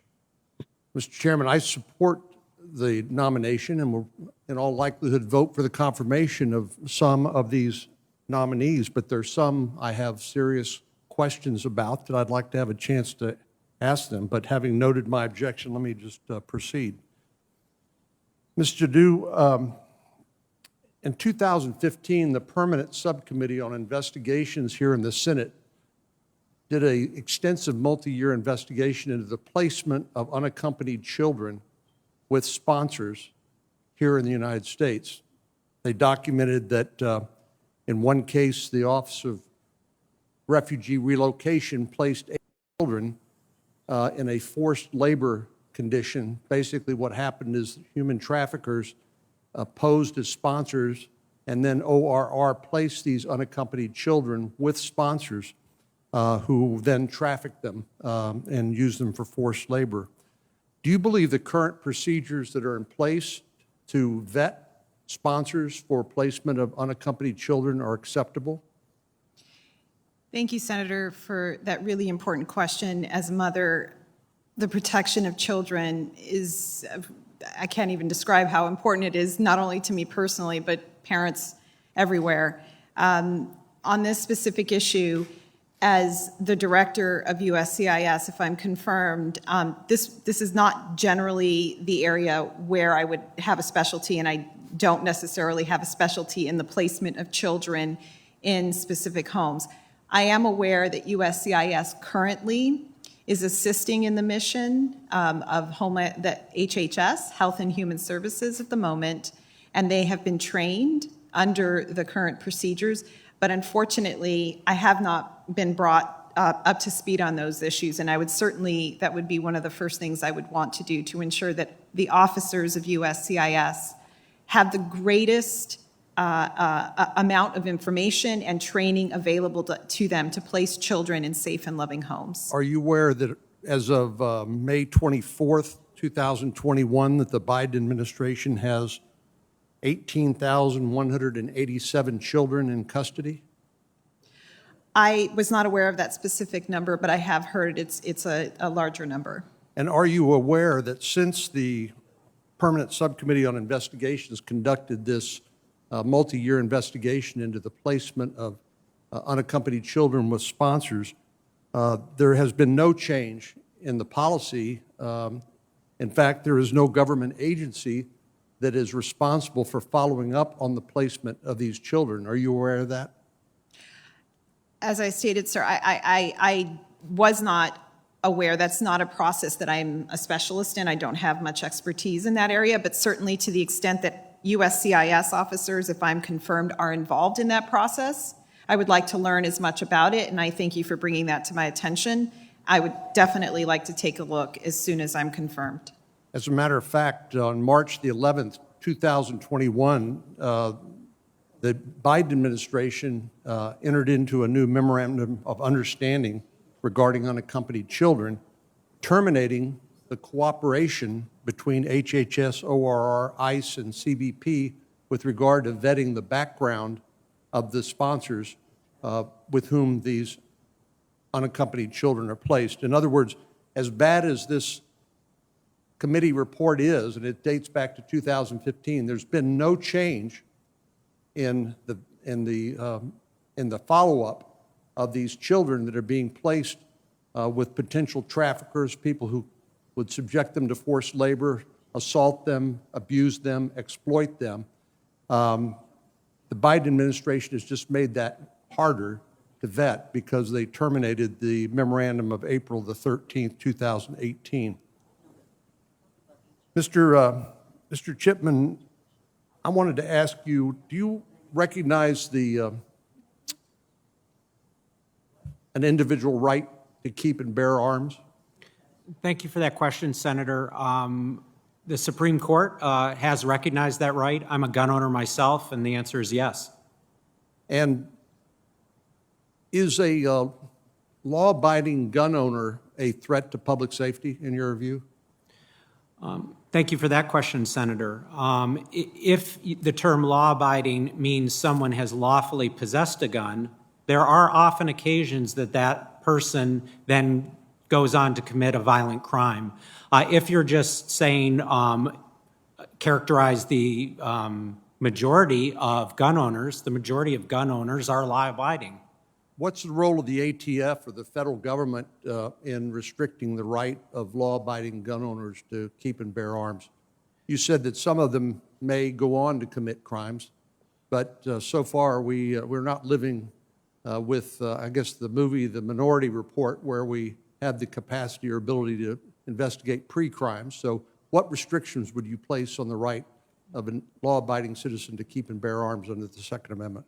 If I'm confirmed as ATF director, it's ATF's responsibility to primarily enforce the National Firearms Act, the Gun Control Act, and our priority will be, focusing on people who break federal laws and attempt to, intervene before they kill someone. So that is a balance that we need to strike. But again, the Constitution is the guardrails to that activity. I'll just say in conclusion that the chairman will give me just a moment that I think one of the areas that I do think that ATF needs to focus on is unlicensed firearms manufacturers that are not currently obligated like federal firearms licensees are to conduct background checks. And indeed, this is a loophole through which some individuals, for example, the shooter in Odessa, Texas, a few years back, circumvented the background check system by buying a AR-15 lookalike from a unlicensed firearms manufacturer. So I hope that's an area you will look at and work with us on. Thank you, Senator. And if confirmed, I will strive to work with you on that. And I thank you for your dedication in improving the NICS system. Thank you, Senator Cornyn and Senator Feinstein. Thanks, Mr. Chairman. While we are sitting here, we have a gunman in San Francisco shooting down people. The press say at this time, maybe 6 to 7 people have been killed.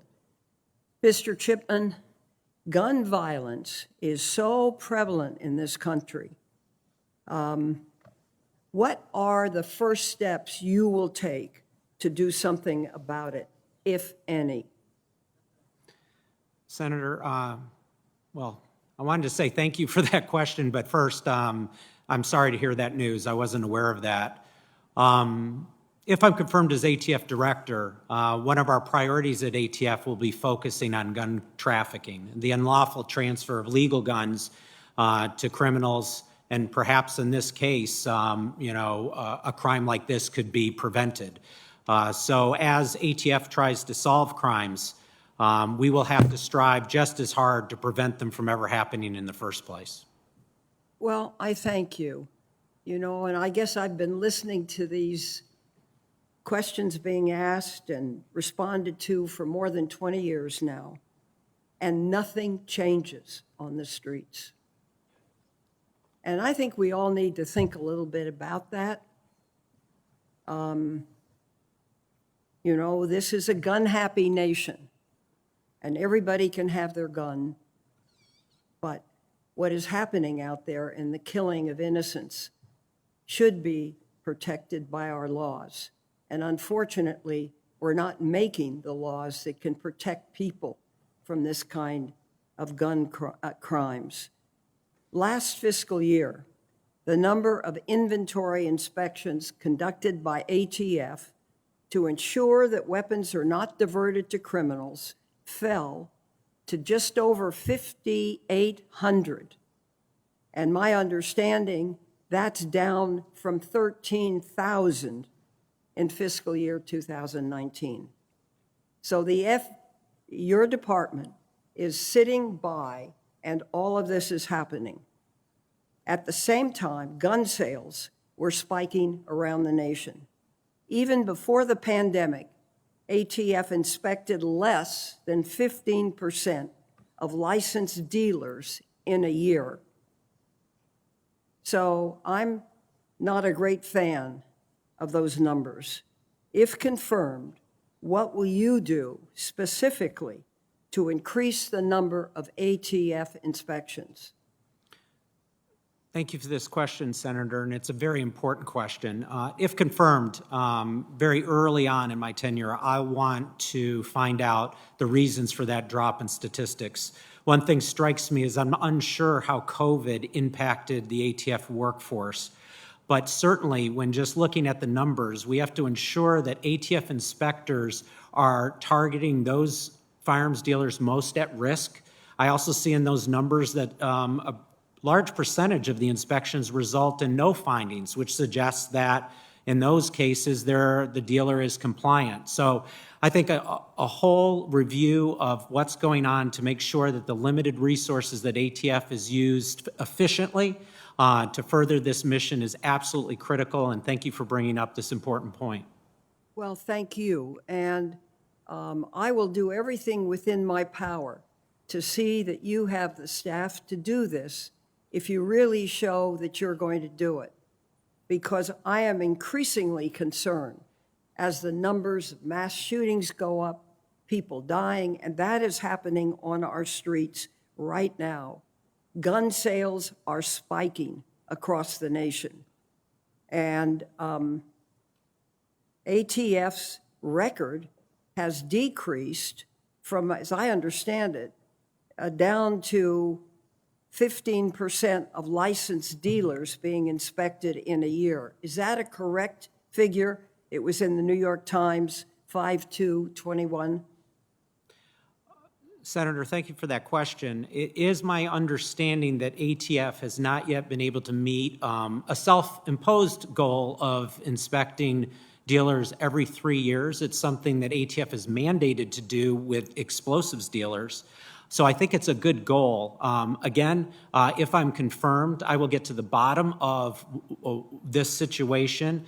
And I thank you for your dedication in doing what you can to provide ATF the resources to get this important mission done. Well, I hope you do that. I'm going to hold you to it. And if you don't, you're going to hear from me. So thank you very much. Yes, Thank you, Senator. Mr. Chairman. Thank you, Senator Feinstein. Senator Lee.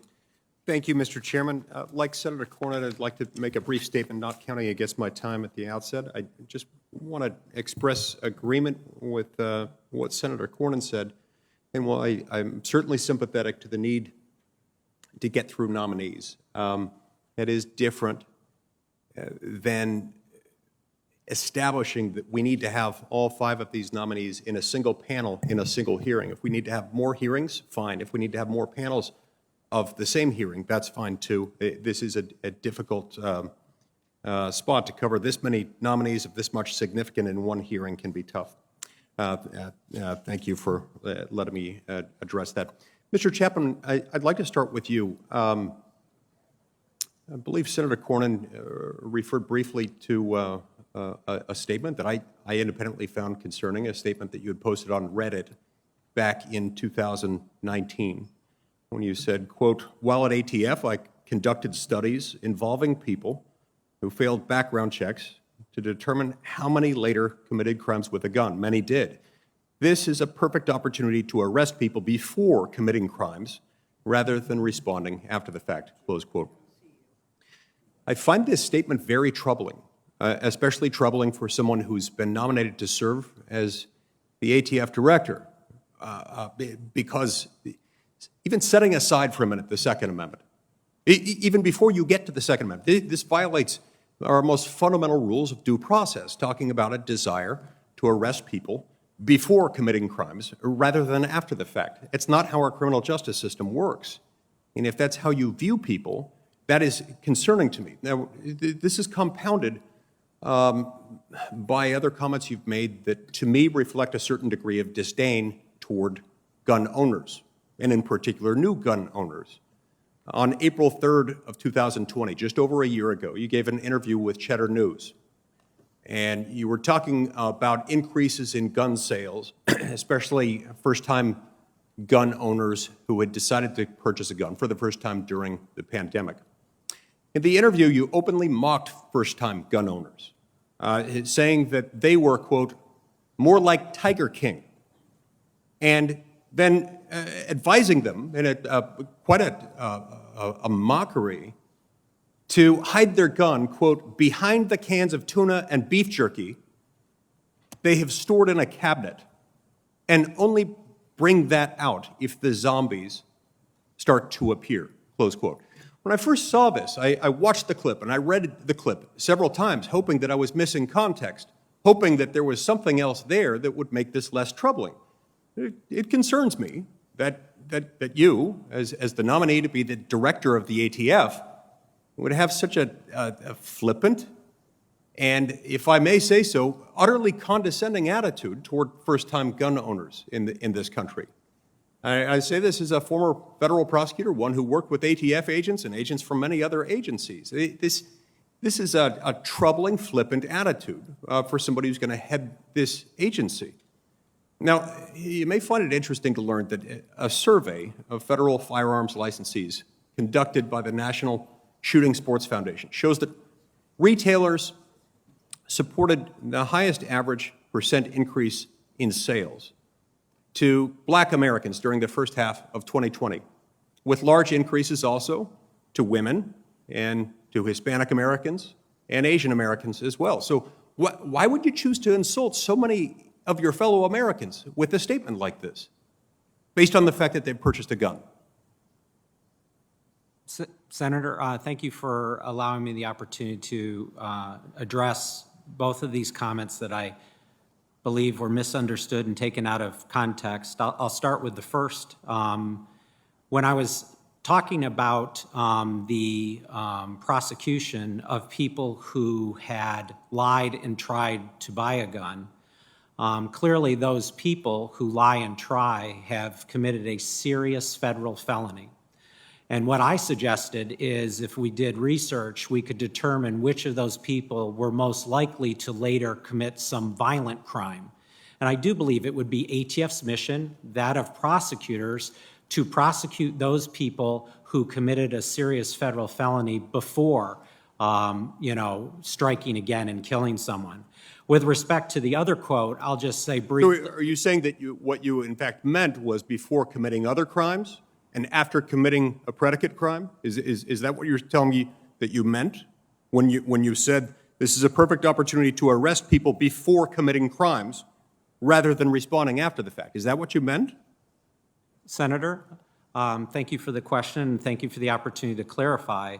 What I said was that I think that in certain circumstances, it is absolutely the mission of ATF to arrest people for lying on a federal firearms form, a 5-year felony. Right, because that's a crime. That is a crime. And it's the one I was speaking about in the quote that you were saying, sir. Okay, but you said before committing crimes. Before committing an additional violent crime, which is something I was seeing at ATF, that people would lie and try and then go through other means, acquire a gun and hurt someone. Okay, so that statement was sort of in invisible brackets? Is that what you mean? Or is that just what you're saying that you meant? At the time, I did my best to communicate, and clearly, as exampled here, I fell short. I will try to do better. Okay, how about the other statement? With regards to the comments that I made on Cheddar, that was a lengthy interview. What I was trying to use is self-depreciating humor. The person who had a gun storm behind his tuna and beef jerky was me. And I was saying that all of us were acting in new ways as a response to COVID. And I thought that people should be very clear that when they bring a gun in their home, they need to be properly trained. So again, we have oftentimes the ability to talk to the media. Sometimes that's taken out of context, and I'm sorry for any confusion I made when I was trying to point out the fact that sometimes bringing a gun into your home if you're untrained is a particularly dangerous thing to do.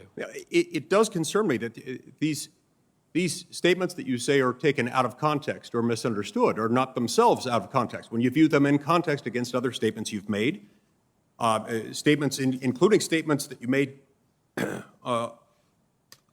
while you were representing as a lobbyist Americans for a Responsible Solution.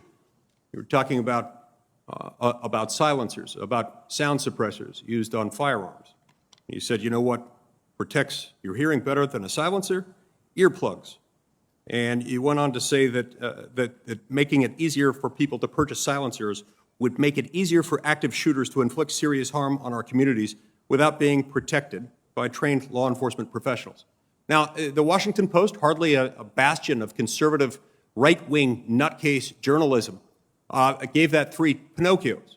You were even more acerbic. You were even more aggressive, and I believe even more reckless when you gave a similar comment to the Salt Lake Tribune, my hometown paper, in response to legislation I had filed dealing with sound suppressors for firearms, recognizing that there are legitimate medical reasons why someone might want to protect their hearing using a combination of earplugs and sound suppressors. You said, quote, "The only people that benefit from this bill are gun lobbyists and criminals who want easier access to deadly weapons. That's why this irresponsible legislation couldn't get passed when Republicans had complete control of Congress. Instead of making it easier for firearms that could be used in ambushes and other attacks to enter our streets, Congress should focus on making the job of police officers who are trained to serve and protect the communities and their families safer." You're saying that the only people who could benefit from them are gun lobbyists and criminals who want to kill people. Is that statement also taken out of context? If so, what was the additional context? And how does this reflect the careful, measured judgment of one who would be in charge of enforcing our nation's gun laws? Senator, thank you for the question about silencers, which have been regulated under the National Firearms Act since the 1930s.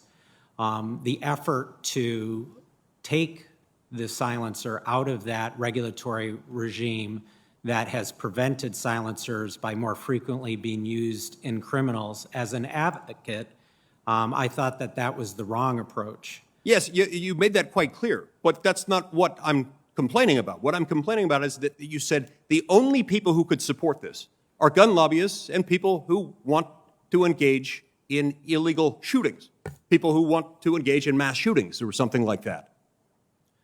Do you stand by that statement? Senator, I was trying to contrast the fact that silencers are legal. You purchase them through the National Firearms Act. The people who want them unregulated are those that want to have easier access. You're not going to spit downwind and then tell us it's just raining. I mean, I'm sorry, there is no reasonable reading of this statement that can be interpreted this way. The only people that benefit from this bill are gun lobbyists and criminals who want easier access to deadly weapons. Is it not also true that some people might want to protect their hearing while shooting? Senator, as I said before, it's my belief that those who want to buy silencers to protect their hearing, there's a method to do that. There are many companies that sell National Firearms Act weapons, and there's a process to do that. What I was addressing was making it easier for criminals to use silencers, a threat that our nation has really avoided because of a strong law passed in 1930. Yeah. All right. Look, I get it. My time's expired. That's not what you said. That's not what you said at all. Nor is that the impact that this bill would have. The fact is that most people don't get sound suppressors because of the regulatorily inexpensive, time-consuming, burdensome process that is imposed by this law. And I think this is very concerning for someone who's had a series of inflammatory statements. It's very concerning that we're considering confirming you to be our lead law enforcement officer for our gun laws. Thank you, Mr. Chairman. Senator Whitehouse. Thank you, Chairman. Mr. Polite, I assume you'll agree that it's wrong to pursue a criminal case for political purposes?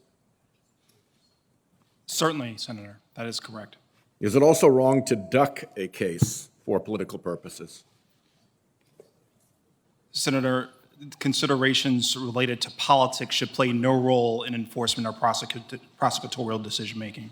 So there's room for misuse on both sides. It would be wrong to pursue a case for political reasons, and it would be wrong to duck a proper case for political reasons also, correct? That's correct, Senator.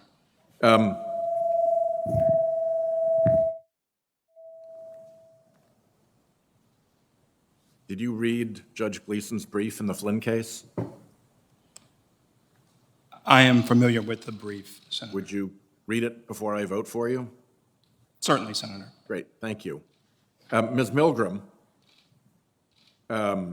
in Rhode Island, we have integrated peer recovery specialists into law enforcement. Sometimes they ride along, sometimes they follow up. It has been an enormously successful program that many of our police departments have not only come to participate in, but come to love. Handling the mic, could they please deal with that? Like turn down my volume?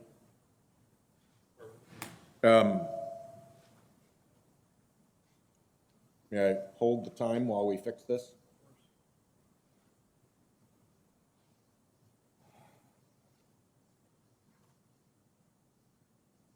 How are we feeling?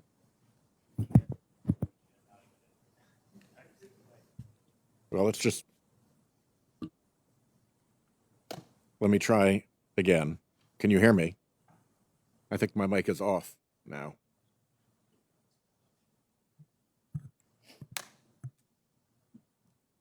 All right. Hello? Off.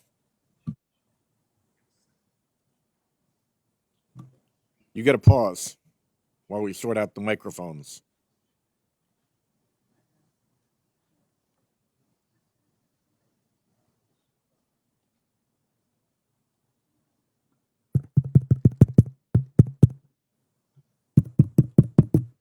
Okay. Am I back yet? No.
Can you all hear that?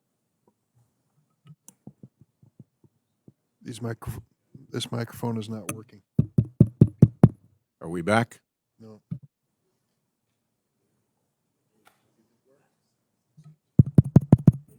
Are we back?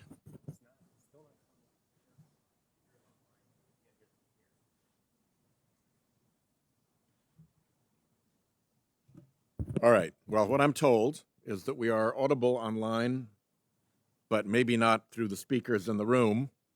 So I will just try to speak loudly enough that we can hear each other across the gap. So I mentioned this integration of peer recovery specialists into law enforcement. As DEA administrator, how would you respond to that kind of initiative? So, Senator, I really appreciate the question and the work that you're doing in your state. When I did work around reducing violence in the city of Camden, many years later, we went back to look at the overlap of health and crime in the city. We did a study and we found that 67% of the individuals who were frequent users of the healthcare system we're also frequent users of the criminal justice system. And underlying that is substance abuse, mental health, and homelessness. So I very much agree with you that we have separated in many ways law enforcement from public health, but that if we want to have the safest communities we can, we need to be thoughtful about addressing many of these things So that can while DEA is an enforcement agency, you would support the integration of peer recovery and addiction workers into law enforcement's work. Senator, I've spent the better part of the past 3 years at NYU working with law enforcement, with the Indianapolis Police Department and with McLean County, Illinois, to build a screening tool for law enforcement to be able to identify individuals suffering from substance abuse and mental health. And so if I'm confirmed, I would very much look forward to working with you and others to address the overlap of health and crime. And I would look forward to that Senator opportunity. Cornyn and I are working on legislation to expand what's happening with respect to peer recovery integration into a larger behavioral health and crisis intervention integration with law enforcement. Would you support those initiatives as well? Senator, I would very much look forward to working with you and Senator Cornyn on these. The question in my mind, just to put it very basically, is how do we make our communities safer and healthier? And to me, anything that can get us there are things that, are things that we should be pursuing. And I didn't mean to scream. I apologize. No, I think they just turned the speakers back on. That's why that happened. Would you also comment on how important it is for DEA to look at the money side of the international narcotics trafficking industry as opposed to just the drug supply side? Yes, Senator. There's no question that one of the core missions of DEA is to dismantle the most significant individuals and organizations that are engaged in narcotics trafficking. And a significant aspect of that is following the money, looking at whether it's money laundering or other financial transactions that are happening not just in the United States, but also around the world. I'm grateful for the leadership you've had on this issue, and I would also look forward to working on that with you and other members of the committee. Good, thank you. As the chair of the International Narcotics Trafficking Caucus, I want to focus in this area, and we look forward to working with you. Finally, Mr. Chipman, can you think of any position that you have taken regarding firearms that you would pursue at ATF that is out of step with majority views of the American public? Senator, thank you for that question, and the answer is no. And let me just take a second as I close out. I think I actually got a little extra time as we switched the clock because of the microphone, so I'll end. But I do want to express my appreciation to Chairman Leahy for his work on gun tracing. As a U.S. attorney and as my state's attorney general, we really tried to focus on getting information to investigators as quickly as possible from crime scenes and to be able to trace back where guns and ballistics shells, for instance, came from so that you could, in real time, be working on preventing further crimes. And we are long overdue getting that problem fixed. And I just wanted to express my appreciation to Senator Leahy for his work on this, and he is well supported in the caucus trying to make sure that we get this done. So thank you. Look forward to working with you on this ballistics and gun tracing side. Thank you, Senator. Thanks, Senator Whitehouse. Senator Cruz. Thank you, Mr. Chairman. Mr. Chipman, a minute ago, Senator Whitehouse asked you if any of your views on guns are out of step with the majority of the American people. The AR-15 is one of, if not the most popular rifle in America. It's not a machine gun. It's a rifle. Your public position is that you want to ban AR-15s. Is that correct? Senator, thank you for the question, and thank you for our visit yesterday and offering me a Dr. Pepper. It made me reminisce about my time in Central Texas. But now to your question. With respect to the AR-15, I support a ban as has been presented in a Senate bill and supported by the President. The AR-15 is a gun I was issued on ATF's SWAT team, and it's a particularly lethal weapon. and regulating it as other particularly lethal weapons, I have advocated for. As ATF director, if I'm confirmed, I would simply enforce the laws on the books, and right now, there is no such ban on those guns. So you want to ban the most popular rifle in America.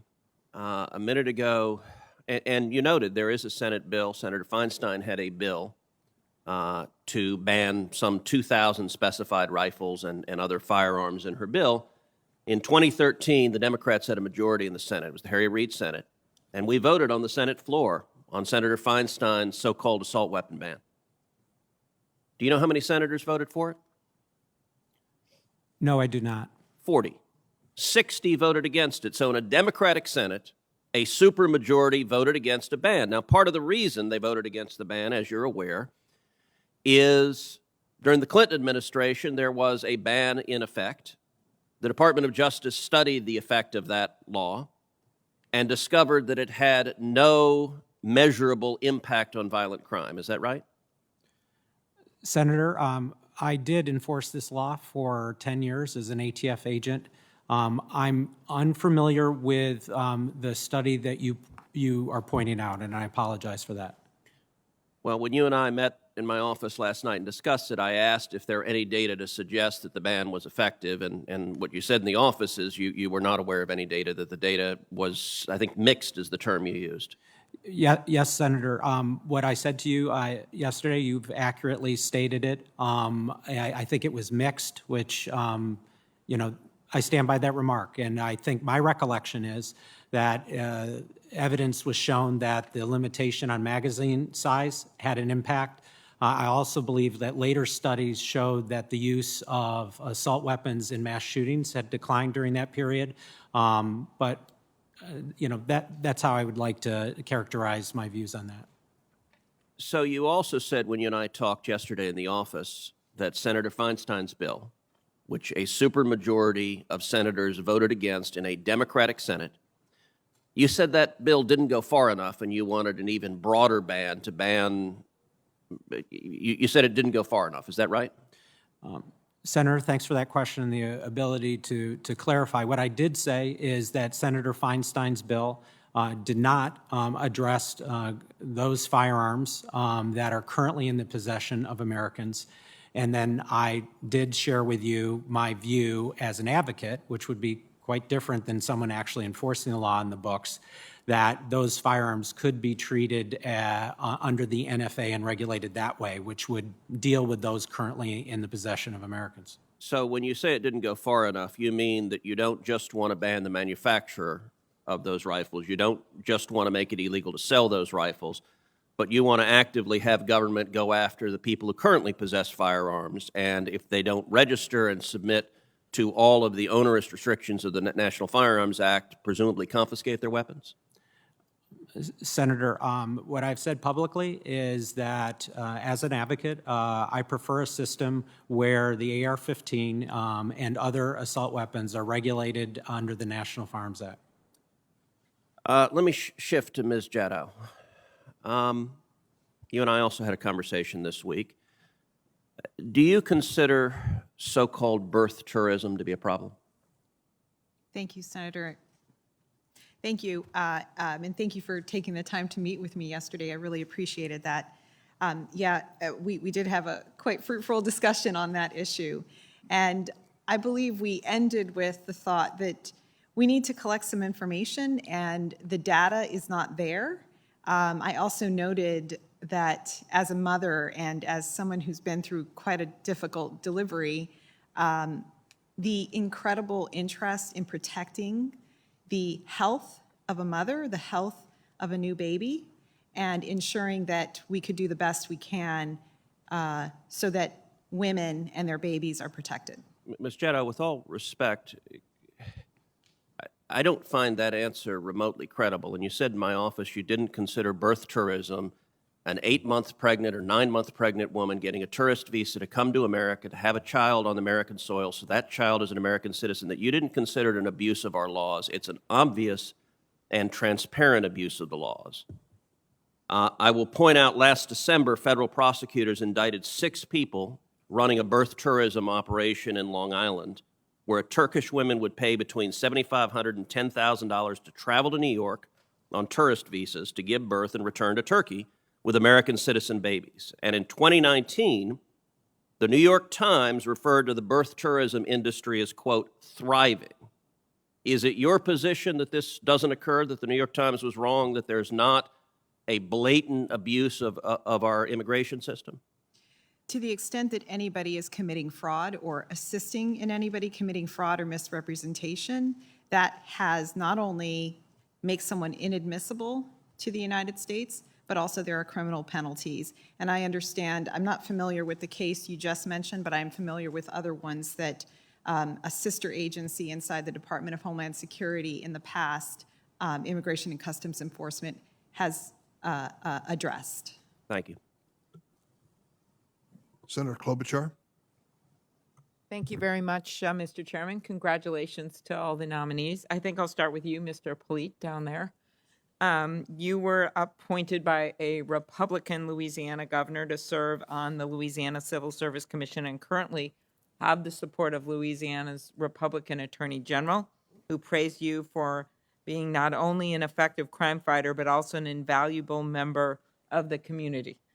In your view, how have you earned that support, and how do you work together? I always think of prosecutors when I have my old job as ministers of justice, that you have to, of course, focus on community safety and convicting the guilty, but also protecting the innocent, which to me also involves things like conviction, integrity units, drug courts, and the like. So if you want to briefly respond. Senator, thank you so much for that question. And my view is very similar to what you articulated, Senator, that my role as a U.S. attorney, while certainly focused on issues of enforcement, was much broader than that. It was to be a community problem solver. And so to utilize all of the tools at our disposal, not just enforcement, but tools such as prevention and intervention and even reentry, particularly in a state like Louisiana where incarceration rates were so high. All of those tools were critical to our work, and it required outreach to many different components within our communities, across state, local, and federal law enforcement, but also outside of government to actually achieve those goals. Very good. Thank you. Mr. Chipman, it's not lost on me that as we're having this discussion with you or several members are about guns, that there is another mass shooting with fatalities near San Jose. We have worked hard. There are Republicans like Senator Toomey that have worked on the background check issue and tried to get that done. We know the vast majority of Americans support rational gun violence legislation. And a piece of this is for many years I've led the legislation to close a dangerous loophole in the law that allows domestic abusers to buy a gun simply because they're not married to their victims. This bill actually was included in the Violence Against Women Act over in the House and got a number of Republicans voting for it. And it's something that I think we can advance. Could you comment about that? Do you agree that we should keep guns out of the hands of all convicted domestic abusers? Thank you, Senator, for this question, and thank you for your dedication to domestic violence, which remains the most dangerous call police will ever respond to. As an ATF agent in Central Texas, one of the most significant cases I worked was a pipe bomb sent by an estranged boyfriend to a woman who worked at a probation and parole office. So domestic violence is something that ATF agents regularly deal with on the job, and there's no greater threat than those offenders who have access to a gun. So it would be one of the top priorities I had if I am confirmed as ATF director. Very good. Thank you very much. Ms. Milgram, I enjoyed our discussion, and we talked about opioids, something that I've been working on for quite a while with a number of Republicans on this committee as well as Democrats. What do you see DEA's role? We talked about the documents from a recent trial showing drug manufacturers mocking what they called hillbillies in West Virginia. I do suggest, I know there's shared belief on this issue, but this mocking of the Beverly Hillbillies song, where drug executives were actually put in words mocking the people they got hooked on the drugs, was an outrageous thing I'd never seen until last week. And it just shows how heartless this addiction was, where people were profiting off of people's own addictions, many times resulting in death. Could you quickly address what the DAA you see as the priorities? Senator, I share your concern on this issue. America is in the midst of an opioid crisis, and fentanyl, which has now come to our cities and streets, is really fueling this addiction opioid crisis today. But I share your concern that there are two pieces of it. First, it's the pharmaceutical companies and the manufacturers and others that have essentially put us in a situation today where we must regulate opioids and the prescription drugs that people are being given. So there's a huge function in the DEA's diversion work that is a part of that, and it will be a priority for me. The other piece is really stopping the illicit fentanyl from coming into our country, where individuals who, most of whom first become hooked through prescription drugs, are then turning to heroin, to illicit fentanyl, and to other substances. And we're seeing just way too many overdose deaths in our country. Okay, thank you. Last, Ms. Jadu, I really enjoyed our conversation as well. We talked about the fact that for so many of us in our states where we have needs for immigrant workers, permanent workers, temporary workers, and the like, this is becoming a near crisis, especially in northern Minnesota in our tourism industry, in some of our farmlands and others. We also rely on all levels of education from immigrants that are part of our economy. And one of those is in medical. And yesterday, Senator Collins, Rosen, Ernst, and I introduced a bipartisan bill that I've long been leading. I took it over from Senator Conrad when he left, the Conrad State 30 and Physician Access Act, which increases the number of international doctors trained in the U.S. to remain in the country if they practice in rural or underserved areas. I remind people that more than 25% of our U.S. Nobel laureates were born abroad, and 70 of America's Fortune 500 companies were started by people born in other countries. How can CIS help to ensure we are attracting talent to come to our country at all levels and work with us on this really a crisis of not having enough doctors in underserved areas? One of the reasons you see Senator Collins and Senator Ernst join me on this bill. Thank you, Senator. I really appreciated the time talking with you yesterday and when we talked about this issue. As you know, I worked on it when I was a Hill staffer back in the day on the House side, and I completely appreciate and understand this issue. And a family member, my father-in-law, came through a program, a little different, but somewhat similar, to assist in the U.S. Navy. So I can personally appreciate the program. Professionally from USCIS, what we can do is to ensure that the processing of the applications surrounding that is not something that is slowing down the process, that we are doing it efficiently and in an accessible manner, and of course to ensure the integrity and security of the system. Excellent. Thank you all for your pointed and brief answer so I could get all my questions in. I appreciate it. And the patience of your chairman. Patience of our chairman. Yes. Senator Hawley. Thank you, Mr. Chairman, and thanks to all of the witnesses for being here. Mr. Chipman, if I could just start with you. Since leaving the ATF, you've served as a policy advisor or provided support for, I think, just about every national gun control group in the country or close to it: the Brady Campaign to Prevent Gun Violence, the Coalition to Stop Gun Violence, Mayors Against Illegal Guns, and most recently the Giffords Group. My question is, given your policy bias, and you clearly have a very distinct policy point of view, you alluded to this with Senator Cruz a moment ago, how can America's hundreds of millions of law-abiding gun owners have confidence that you won't try to restrict their Second Amendment rights if you're confirmed as ATF director? I mean, what assurances can you give them that you will limit your efforts to criminals who misuse weapons and leave law-abiding firearms owners to themselves?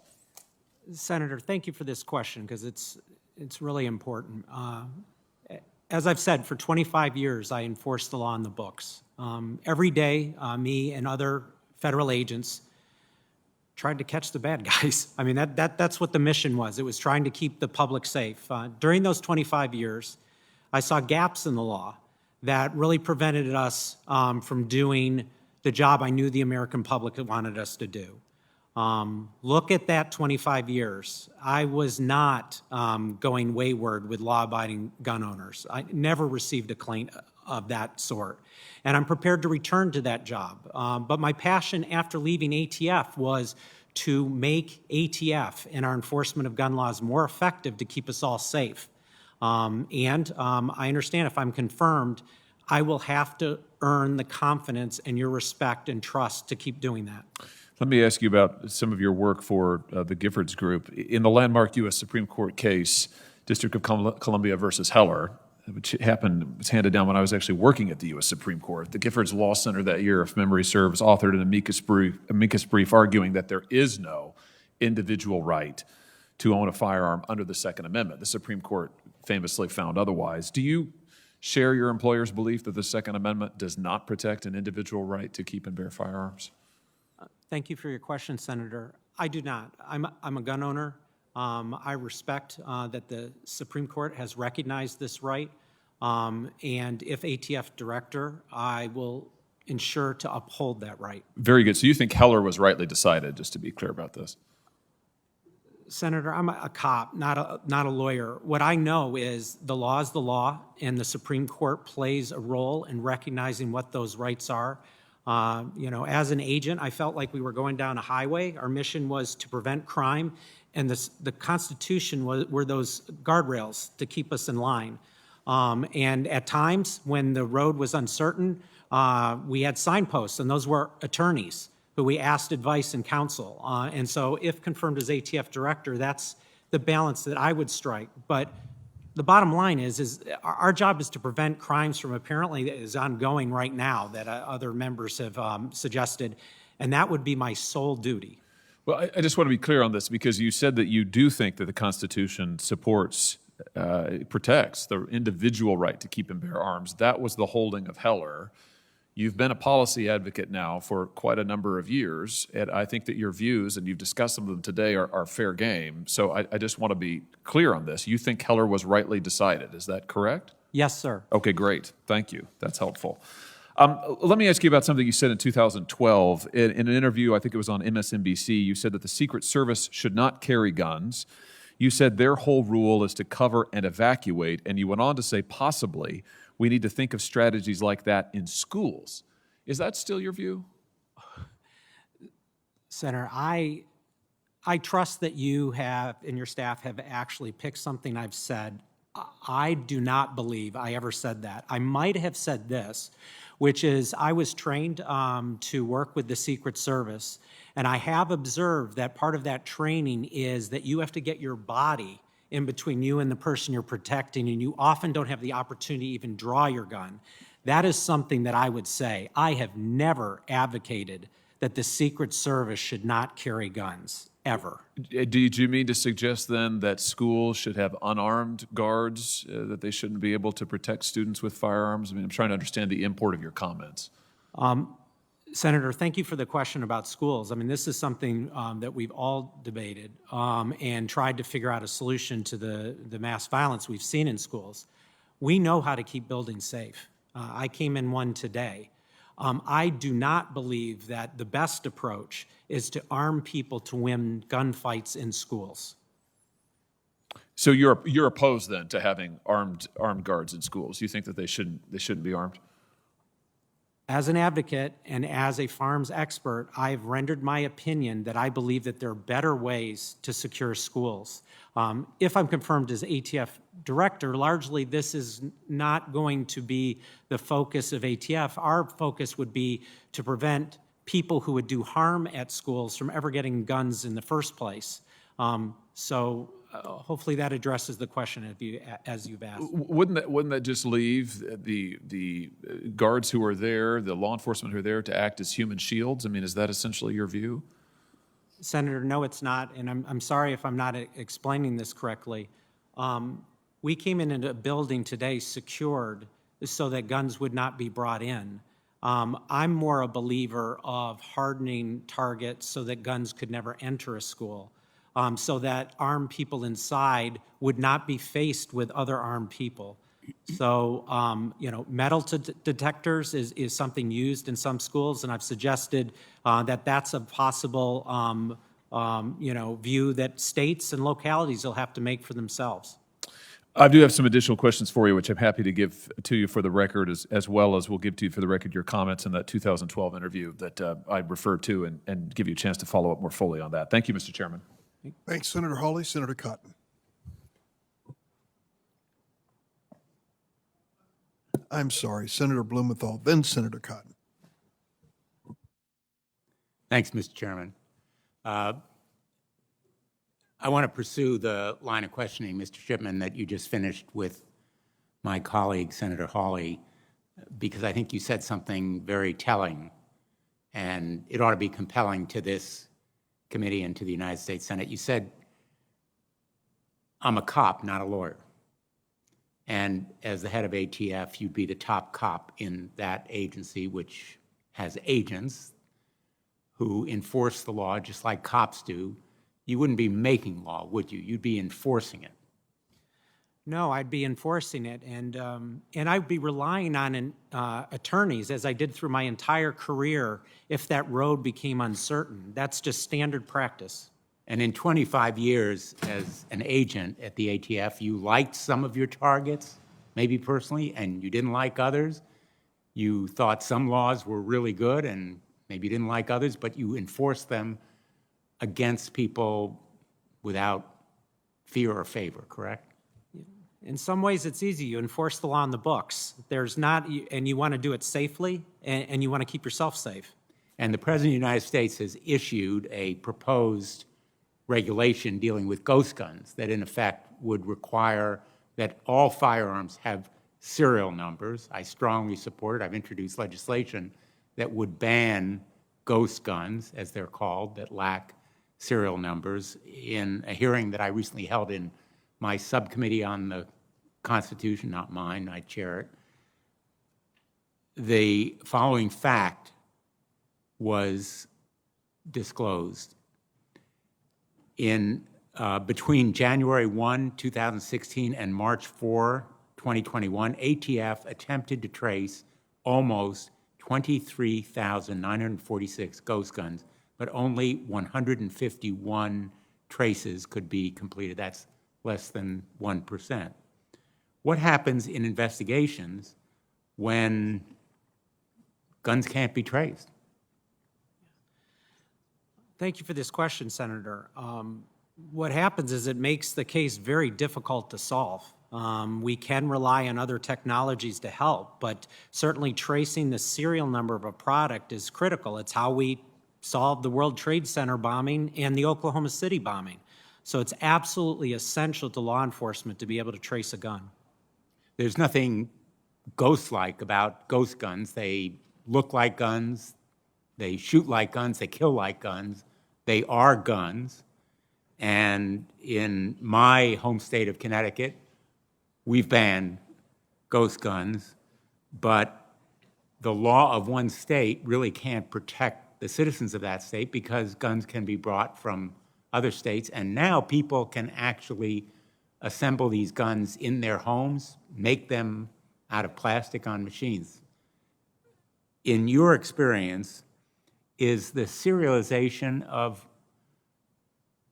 firearms the same as a gun registry? Because I know some of my colleagues and some people are very fearful that the serialization of guns, which is now a requirement on all guns owned by licensed manufacturers, will be turned into some kind of national registry. That isn't true, is it? No, Senator. It was clear as an ATF agent that such a registry is prohibited by law. The only registry that exists is in the National Firearms Act. The bottom line is that serial number, even before ghost guns, was something that criminals would try to remove, especially firearms traffickers. And so this is a real threat to firearms trafficking. Thank you. Ms. Jadot, you and I had a wonderful conversation, and I want to just commend to my colleagues your personal story, your mom and dad, your entire family is really a model of what citizenship should mean in this country, the way you've contributed, and your entire family. I want to focus on the use of parole powers, which you and I discussed briefly. There are about 3.5 million people in the family-based visa backlog and hundreds of thousands more in the employment-based visa backlog. This problem is now completely out of hand. It's a disgrace to this country, and I know this administration didn't create it, but I'm hoping that you will address it. I've spoken to you previously about recapturing unused visas, which I hope you will explore, and to circumvent the visa backlog problems. Congress specifically granted DHS the authority to grant parole on the basis of urgent humanitarian need or significant public benefit, as you know. It seems reasonable that the reunion of families who have an approved immigrant visa petition but who are stuck, literally just stuck, waiting for a visa to become available is an urgent humanitarian need.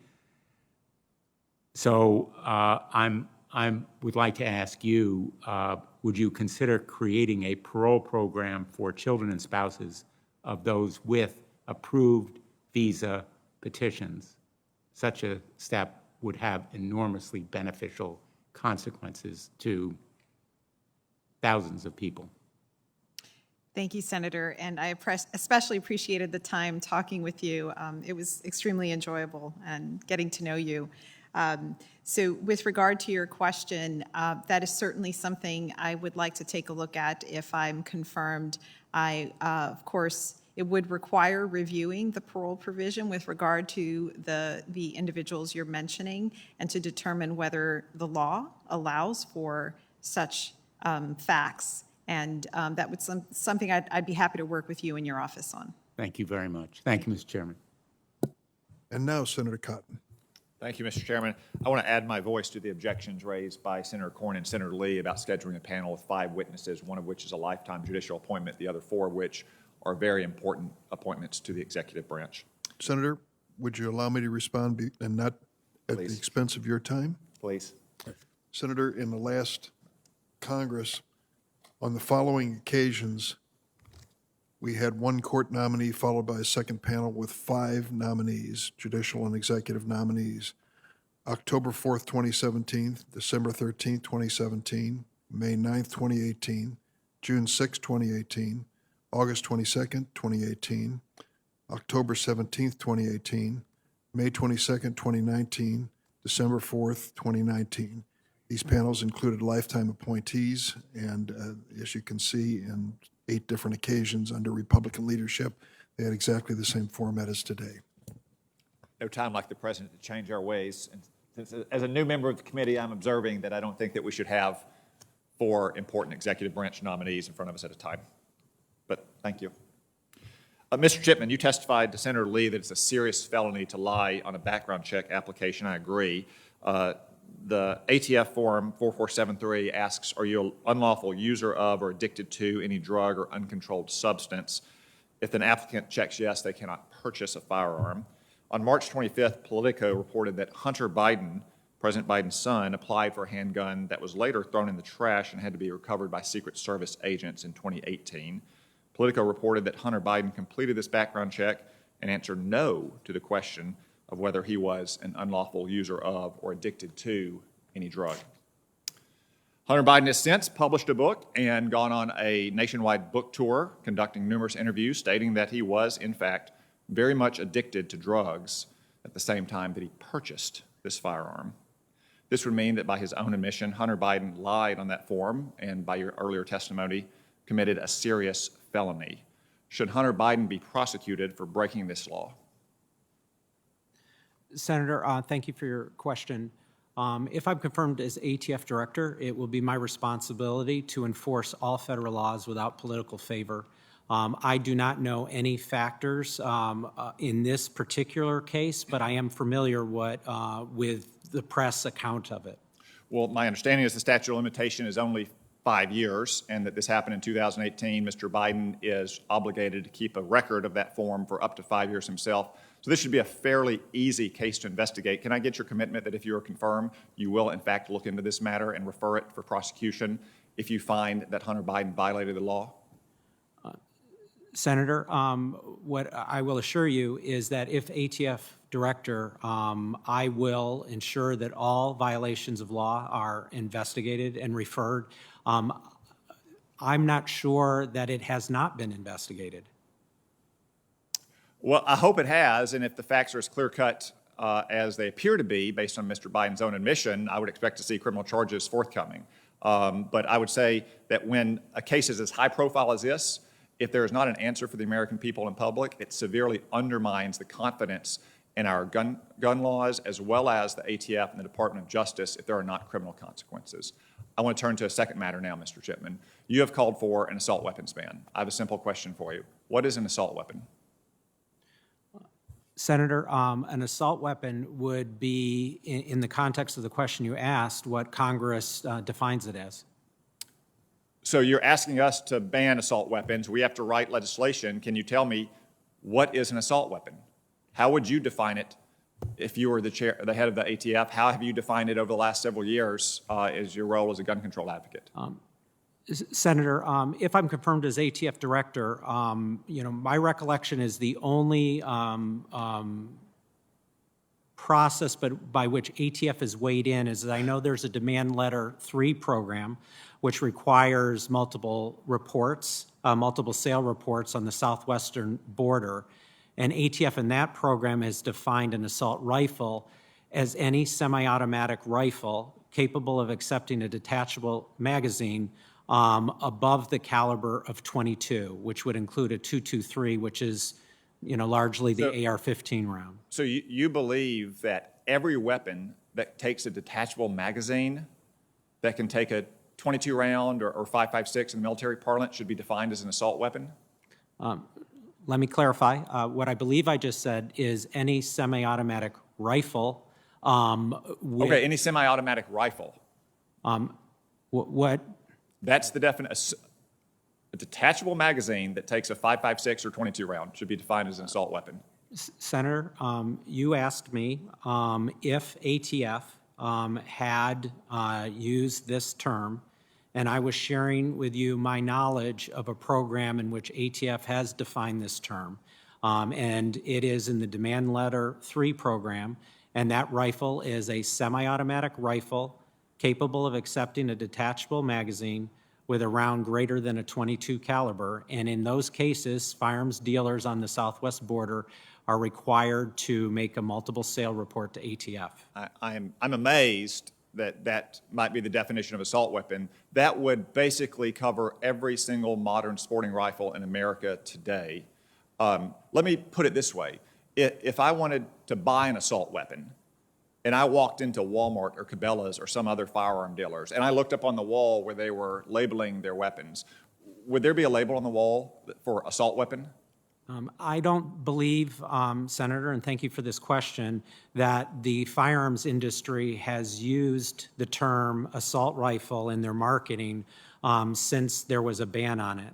It was after that they changed their use of the term assault rifle to the modern sporting rifle. Well, so I've been in Walmarts and I've been in Cabela's, and I've seen that you can find sections for pistols or handguns or for shotguns or for rifles because those are actual kinds of firearms. I think our exchange here illustrates that there really is no such thing as an assault weapon.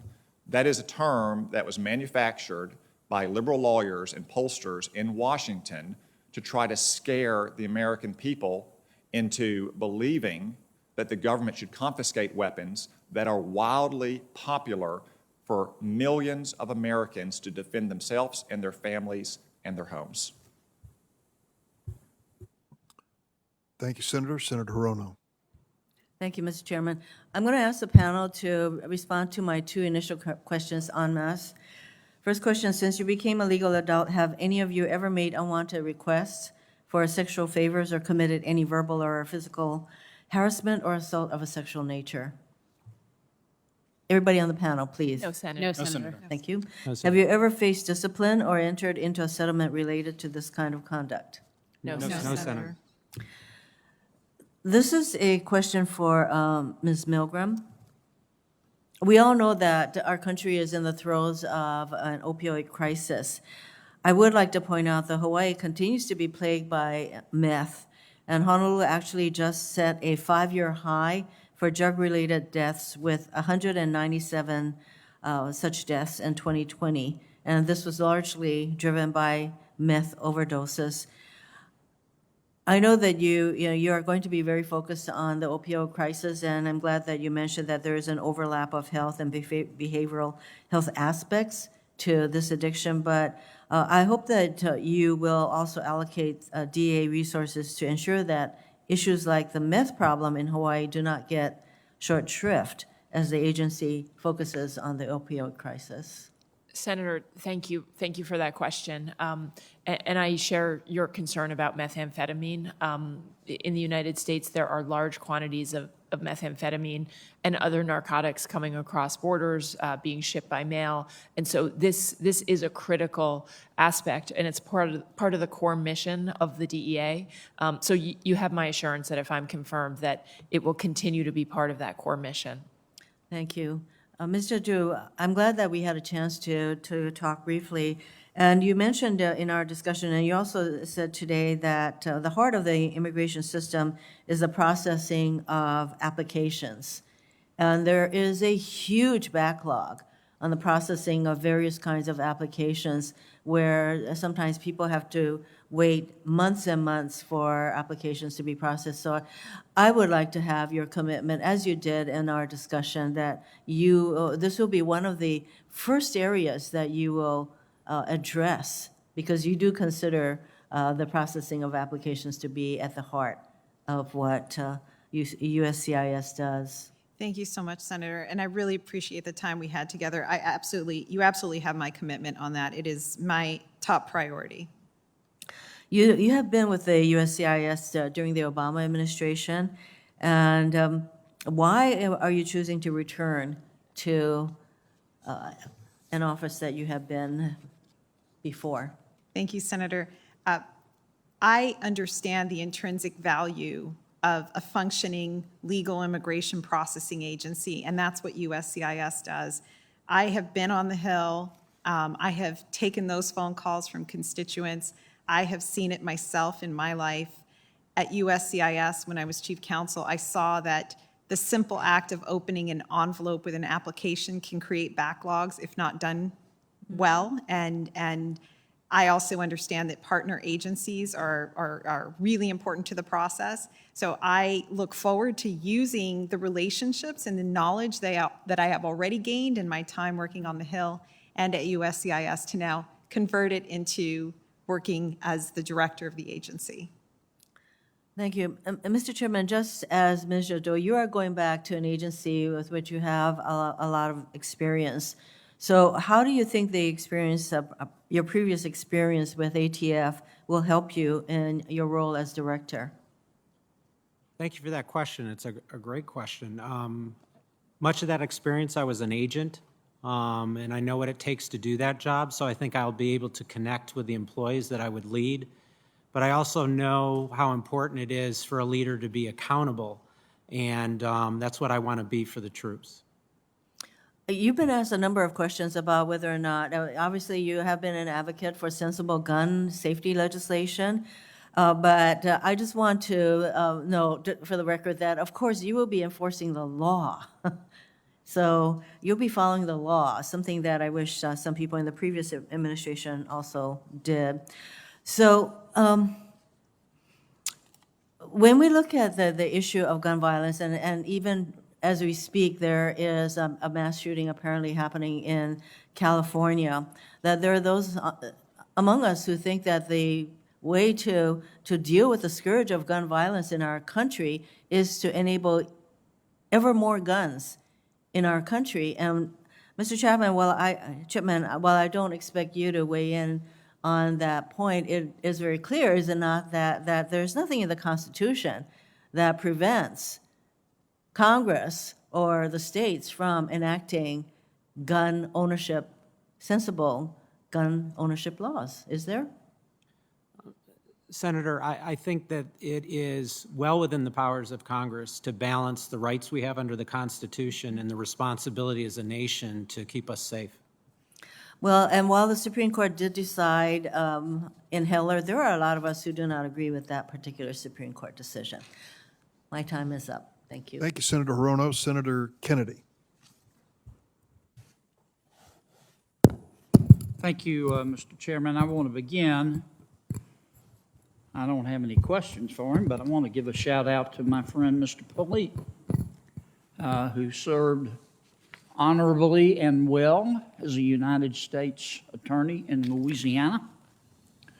And I'm going to vote for him.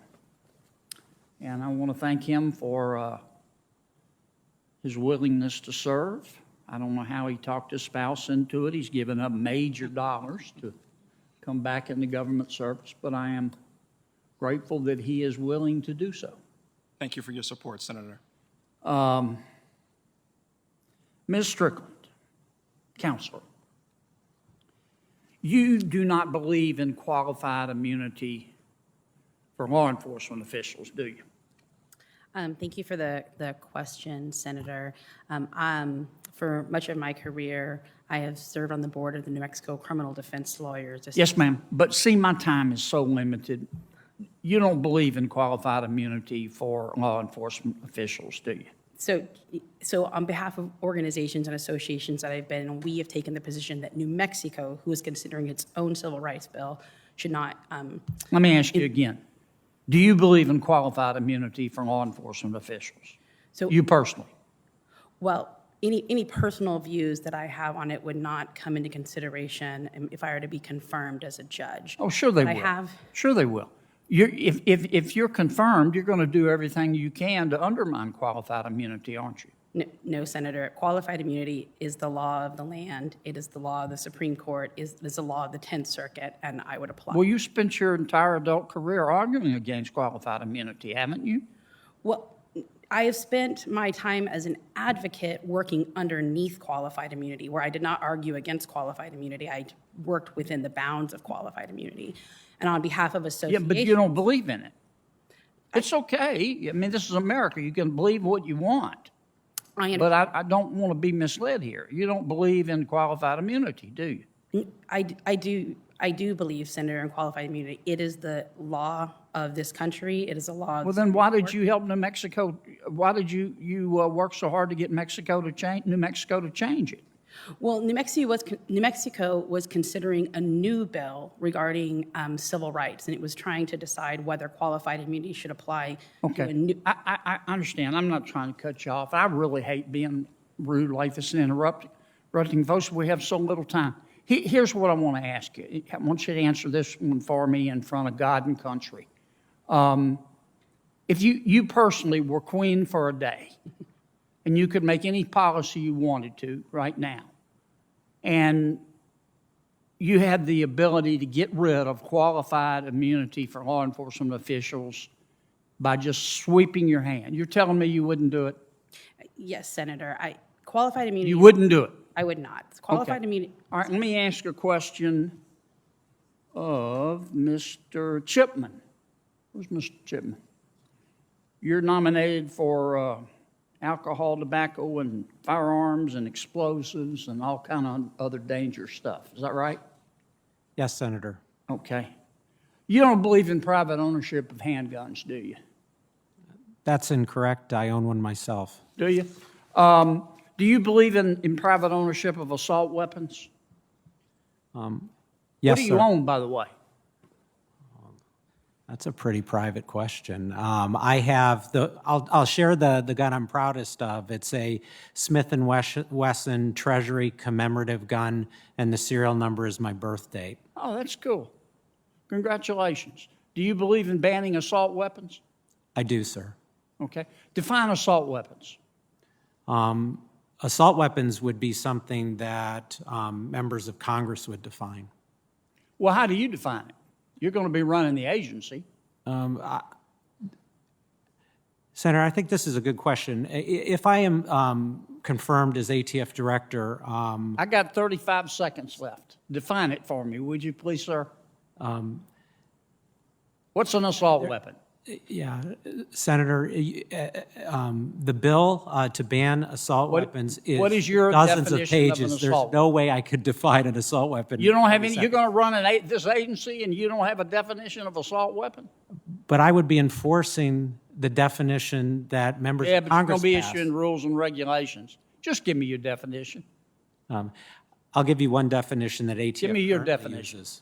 One definition that ATF currently Give me your definition. I can give you one definition. If you want to that answer ATF my currently question, how can I vote for you? I'm done, Mr. Chairman. I don't think I'm going to get an answer. Thank you, Senator Kennedy. I yield myself 5 minutes to question. Oh, pardon me, Senator Coons, you want to go ahead? Okay.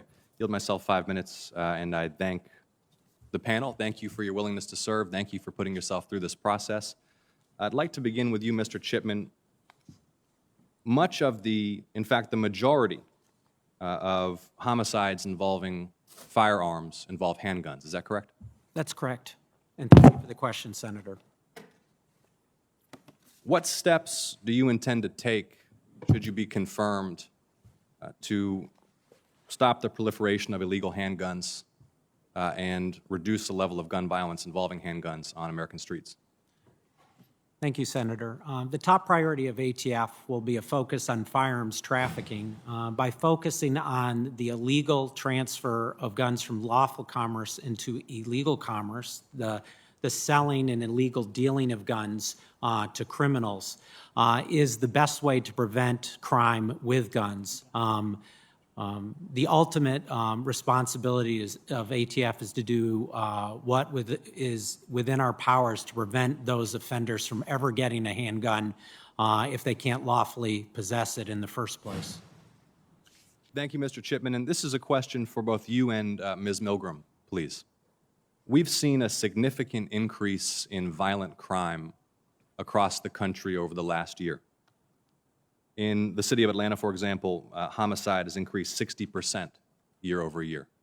I was recently out at a park in my neighborhood with my wife and dear friends celebrating our friend's son's 1-year-old birthday party, and gunfire erupted at that park. A group of young people who had been fighting moved several blocks west throughout the afternoon. Gunfire erupted again. 15-year-old girl was killed, 2 young people wounded. Will each of you, Mr. Chipman and Ms. Milgram, please commit to joining me in Georgia, should you be confirmed, to meet with leaders in local and state law enforcement, as well as community leaders, the Atlanta Police Department, the Fulton County Sheriff's Office, to discuss how we can tackle and reverse this disturbing trend of increased violent crime and homicide that's taking lives and doing grievous harm to so many families? Yes, Senator.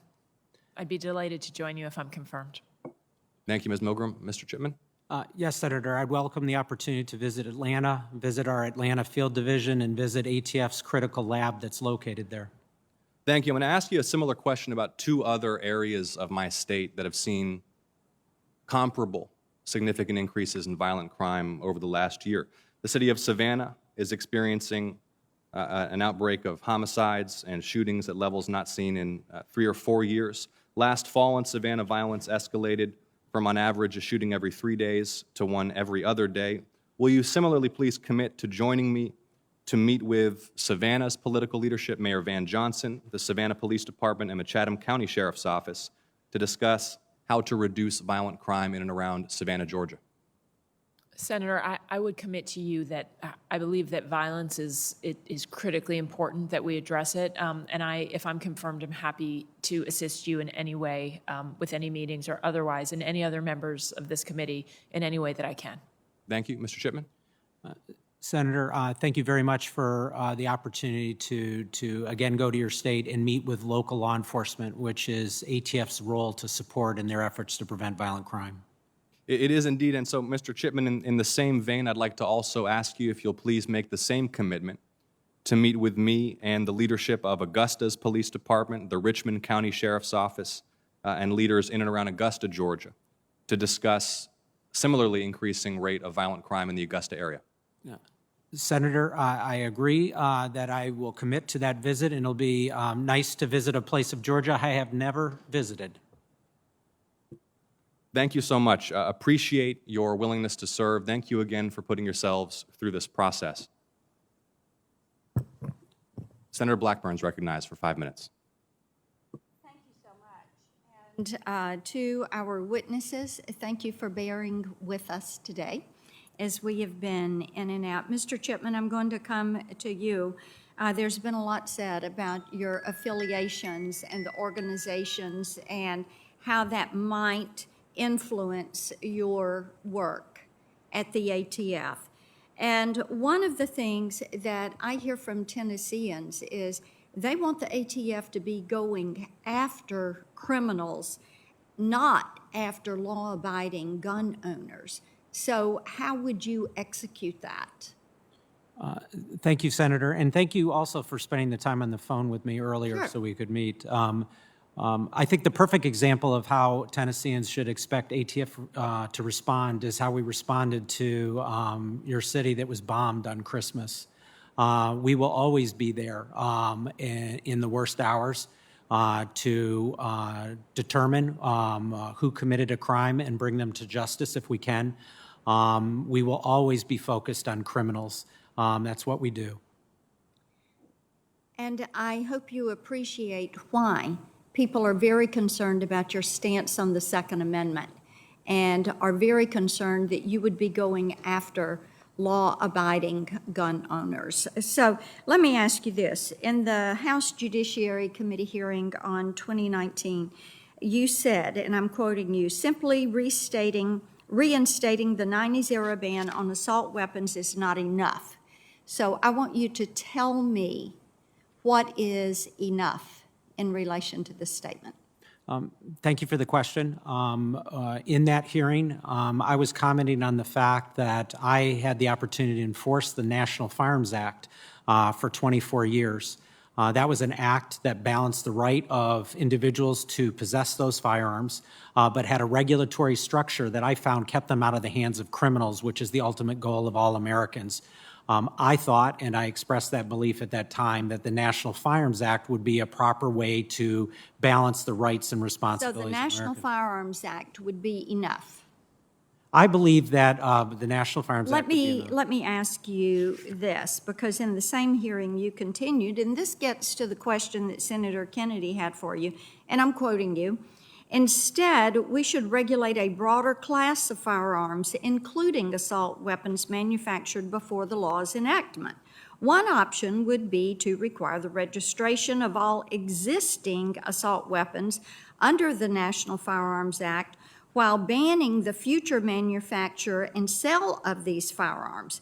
So in these statements, you're talking about expanding the National Firearms Act, correct? Yes, ma'am. Okay. So that would not be enforcing it as it is written. That would be a change of policy. And then you would ban the future manufacture. That would be a change of policy. Banning the sale would be a change of policy. And in these statements, and going back to that hearing, you were referring to common semi-automatic firearms when you speak of assault weapons, correct? Senator, in this hearing, I was acting as an advocate and was asked to propose solutions to complex problems. And you were referring to semi-automatic weapons, correct? Yes, Senator, but Yes, as thank you very Director of much. AT... Okay, Ms. Jadot, I'd like to ask you a question, please, ma'am.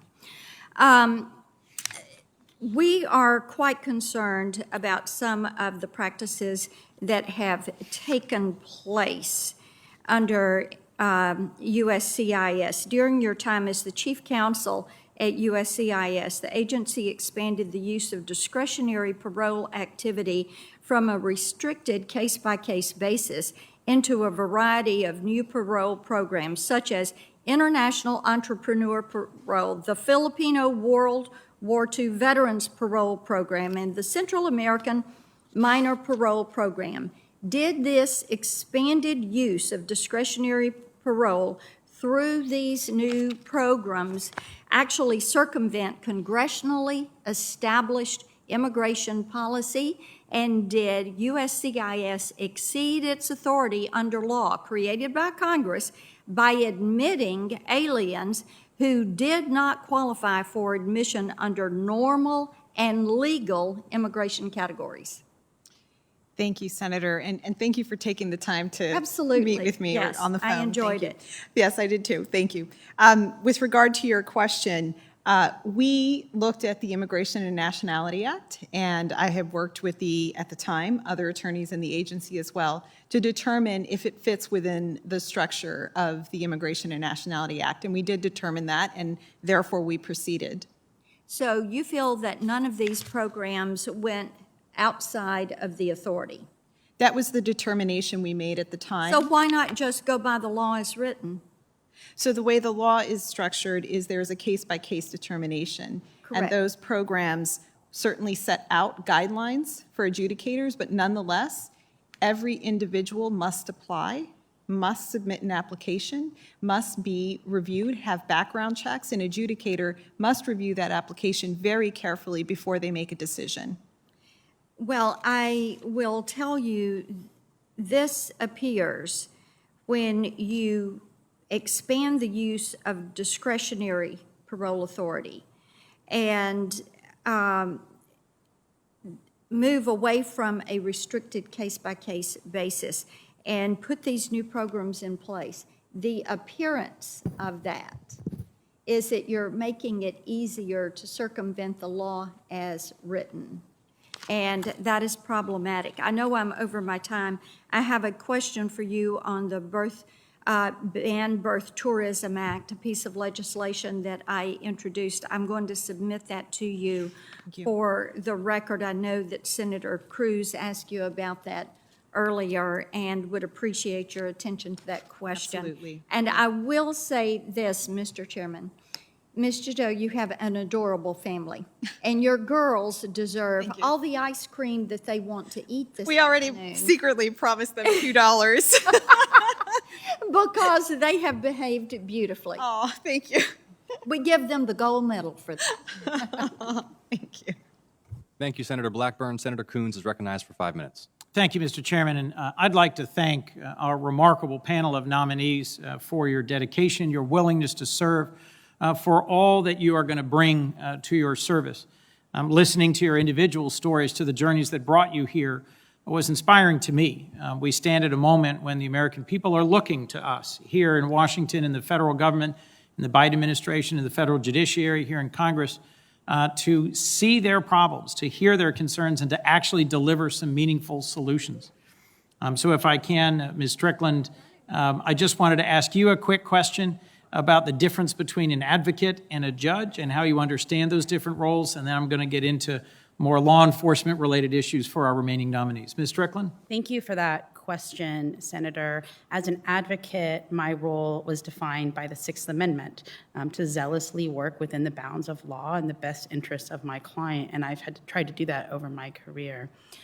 The role of a judge is quite different. The role of the judge is also defined under the Constitution. The judge is to approach every case neutrally, with deliberately putting aside any personal opinions the judge might have in order to fairly consider the facts, the law, and the argument of counsel.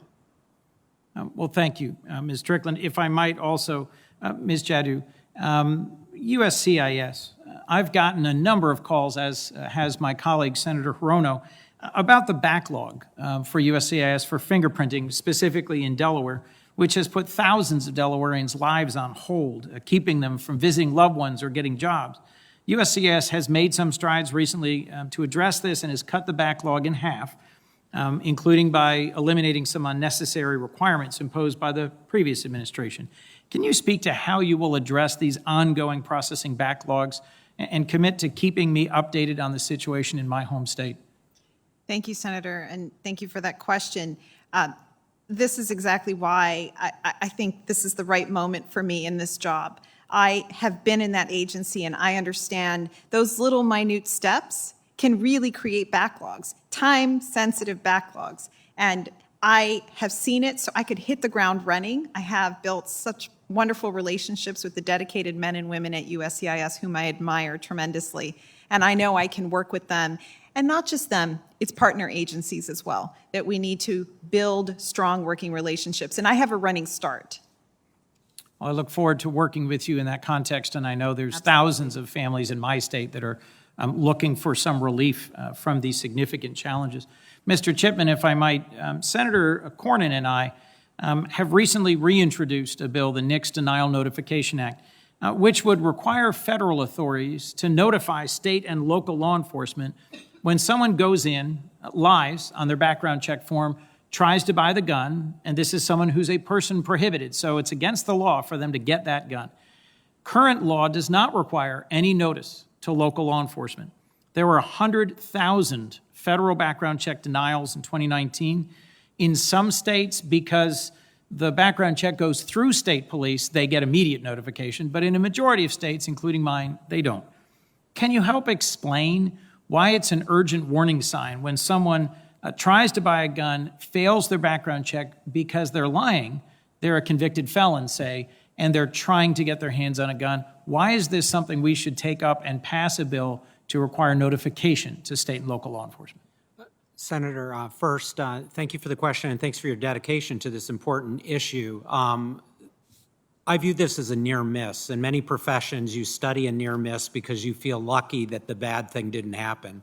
If someone's willing to go into a gun store and lie and commit a federal felony, we shouldn't expect that it stops there because there are loopholes in the law. As ATF agents, it's our job to ensure that the information we have is in the hands of local police who might come across these people. So it's not only good policy, it's a way ATF can support local law enforcement and keep them safe. Thank you. Now I'd like to ask about what we're going to be doing together to not just make law enforcement more transparent and more accountable, but to make law enforcement more effective. I'm from Wilmington, Delaware. You just heard from Senator Ossoff from Georgia concerns about a rise in violent crime in cities in his state, in Savannah and Augusta and Atlanta. In my hometown of Wilmington, despite the best efforts of our mayor and governor and our police department, we have seen a steady rise in violent gun crime. Mr. Polite, I understand from your testimony, you became interested in serving as a prosecutor when your own half-brother was murdered. And you've spent time clerking for Judge Ambrose, a personal friend on the Third Circuit, and serving in the Skadden Arps office in Wilmington, a place I was a summer associate. So you know a thing or two about my hometown. Mr. Chipman and Ms. Milgram, you're nominated to lead the ATF and DEA and to work alongside Mr. Polite, who will be leading, hopefully, DOJ Criminal Division. And all three of you have significant experience in law enforcement and have great experience in addressing violent crime in American cities. Ms. Milgram, you spoke about Camden and the work that you did.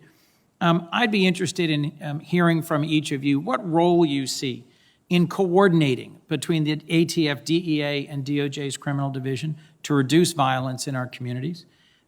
Whether you'll commit to staying engaged with me and with other members of this committee in the Senate as we work with our local communities to try and address and interrupt the ways in which drugs and guns and gangs and violence seem to be going together, and how you see this journey, should you be confirmed, of trying to bring more peace, more justice, and more order to our communities. If we could, in order, Mr. Chipman, Ms. Milgram, Mr. Polite.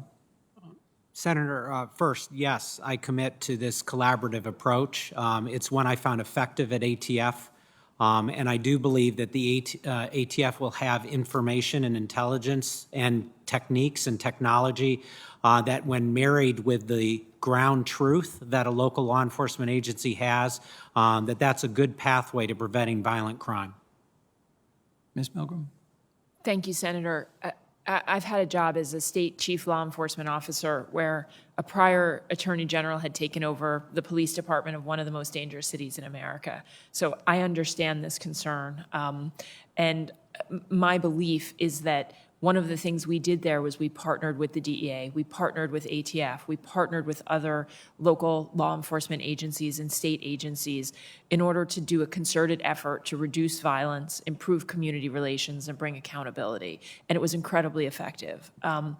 If I'm confirmed to lead the DEA, I believe that one of the great strengths of the DEA today is its partnerships with states and local law enforcement. They're a big part of running task forces across the country and also sit as an important part of HIDA. So I am deeply committed to addressing the issues of violent crime. Drugs drive violence in our communities. In Camden, it was a huge part of the work we did was drug-related. So you have my full commitment, if I'm confirmed, to partner with you, other members of this committee and Congress, as well as with the other agency heads in the Department of Justice in any way that I can to be helpful on this. Thank you, Ms. Milgram. Mr. Polite. Senator, thank you for this question, and thank you for your commitment to this area. I would also note that I'm a proud member of the Delaware Bar, and most importantly, my wife was born in Wilmington, so we have very close ties to your state. Like my colleagues assembled here, I share in this commitment to collaboration in this area. During my time as U.S. Attorney, this is exactly the way we approached many of the same violent crime issues that crippled the city of New Orleans. And what we did was establish what was called a multi-agency gang unit. It included agents from ATF, DEA, other state, local, and federal law enforcement agencies that worked shoulder to shoulder, not just in terms of sharing intelligence, but actual personnel in space where they investigated those cases and ultimately decided what was the appropriate venue in order to address violent crime that was caused disproportionately by a small number of individuals in the New Orleans area. That level of collaboration is what I view as being the hallmark of our work then, and I look forward to, if I'm confirmed, to lending my voice to those same discussions and that same level of collaboration that you articulated. Well, thank you. I'm not just a member of this committee. I'm a member of the subcommittee that funds all of federal law enforcement, DOJ, ATF, DEA, and I look forward to working with you because we have a real challenge in this country. We need to strengthen our communities. We need to strengthen families. We need to push back on the drivers of violence and division. But we also need to provide more effective, more timely, more relevant federal resources to support state and local law enforcement and communities as they are trying to bring peace to our streets and justice to our country. So I look forward to working with all of you. Thank you for your willingness to serve. And Mr. Chairman, I appreciate the time to question. Thank you, Senator Coons. Thanks again to the nominees for your testimony, your willingness to serve. Before I adjourn today's hearing, I want to enter a number of letters into the record and make a few logistical notes. We have received a number of letters of support for today's nominees from those across the political, professional, and ideological spectrum. These include letters of support from Ms. Cunningham from intellectual property experts and practitioners, letters from multiple law enforcement organizations in support of our executive branch nominees, a letter of support from the Criminal Defense Bar in support of Ms. Strickland, and many others. I will enter all of those letters into the record without objection. Questions for the record will be due to the nominees by 5 p.m. on Wednesday, June 2nd, and the record will likewise remain open until that time to submit letters and similar materials. With that, this hearing is adjourned.